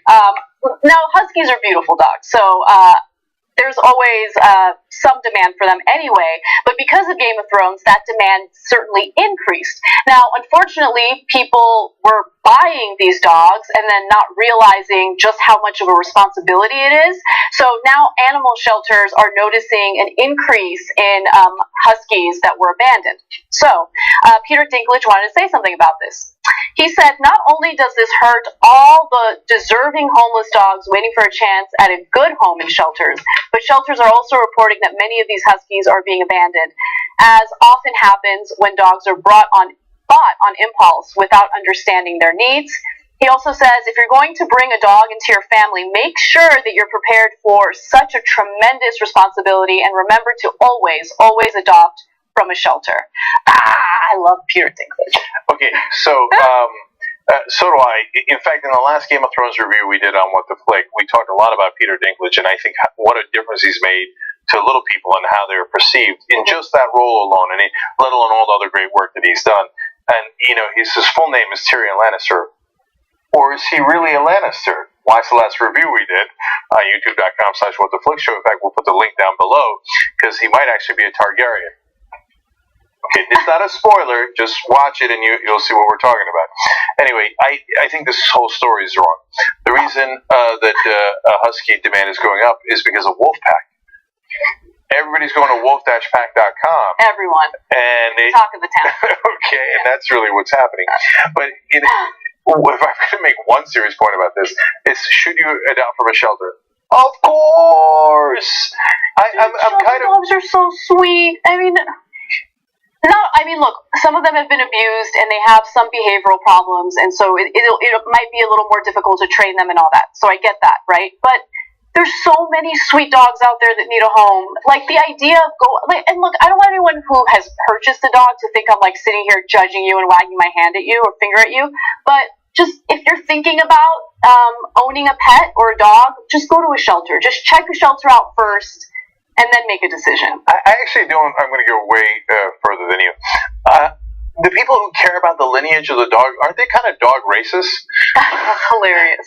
Right? Like, why do you care if it's a Maltese this or a Falcon that or whatever the hell it is? And like, no, it's got to be this or that. No, just find a nice dog, love it. Okay, those dogs are going to get killed. So go to the shelter. And I did the same thing here. Kiki Cat, our cat, is from a shelter. Yeah. And now look, I get there's a slight downside. They're like, oh, he's a kitten, and he was for like a day. He was a kitten, and then he became full grown the next day. So obviously he was a little older than they let on. That's okay. He's a cute cat. It's fine, right? Yeah. That's definitely one of the downsides because I don't know if it's all shelters, but I certainly had that experience as well where I was like, I just want to make sure that Charlie doesn't get too big. Like I want him to they lie. They're like, no, he's already full grown. But the people who work in shelters are also the best people on earth. They are. They just want to make sure they find a home for these dogs. They always know. Like you said, you got the DNA test on your dog. They don't always know. That's true. They're kind of going off what they best know. They're not I don't know what they're professionals in the realm of, but they work at a shelter. They get dog skin. They come from wherever, and they don't have a background on this dog. They tell you the best they know. And Jake, I'm disappointed in you. It's fake populism about dogs. And get it from a shelter, they're gonna die. I know what you say behind closed doors about dogs. You don't really like dogs. That's why you have a cat. He's trying to take this. Dogs are take this and move it along. This guy, I know how trying he to give you feels. the title of dog hater. No, you gotta own it, man. You own that title now. He's got the belt. Go get Don't believe the hype. Get him from a shelter, they're gonna die. JR, okay, listen to me. There's one thing I know. It's that animals are innocent. They are. Look at the cute doggies behind you. That's right. So to review, Peter Dinklage is awesome. Go to a pet shelter and wolf-pack.com. Okay, that's it. We're out of time. We're going to have a post game for you guys where I agree with Anna's controversial racial observation. And then I didn't get to tell the cute pro story from yesterday, so that's a shout story, but we'll share that too. TYTnetwork.com/join to become a member and get all the post games and get the entire show ad free whenever you want. Bye bye.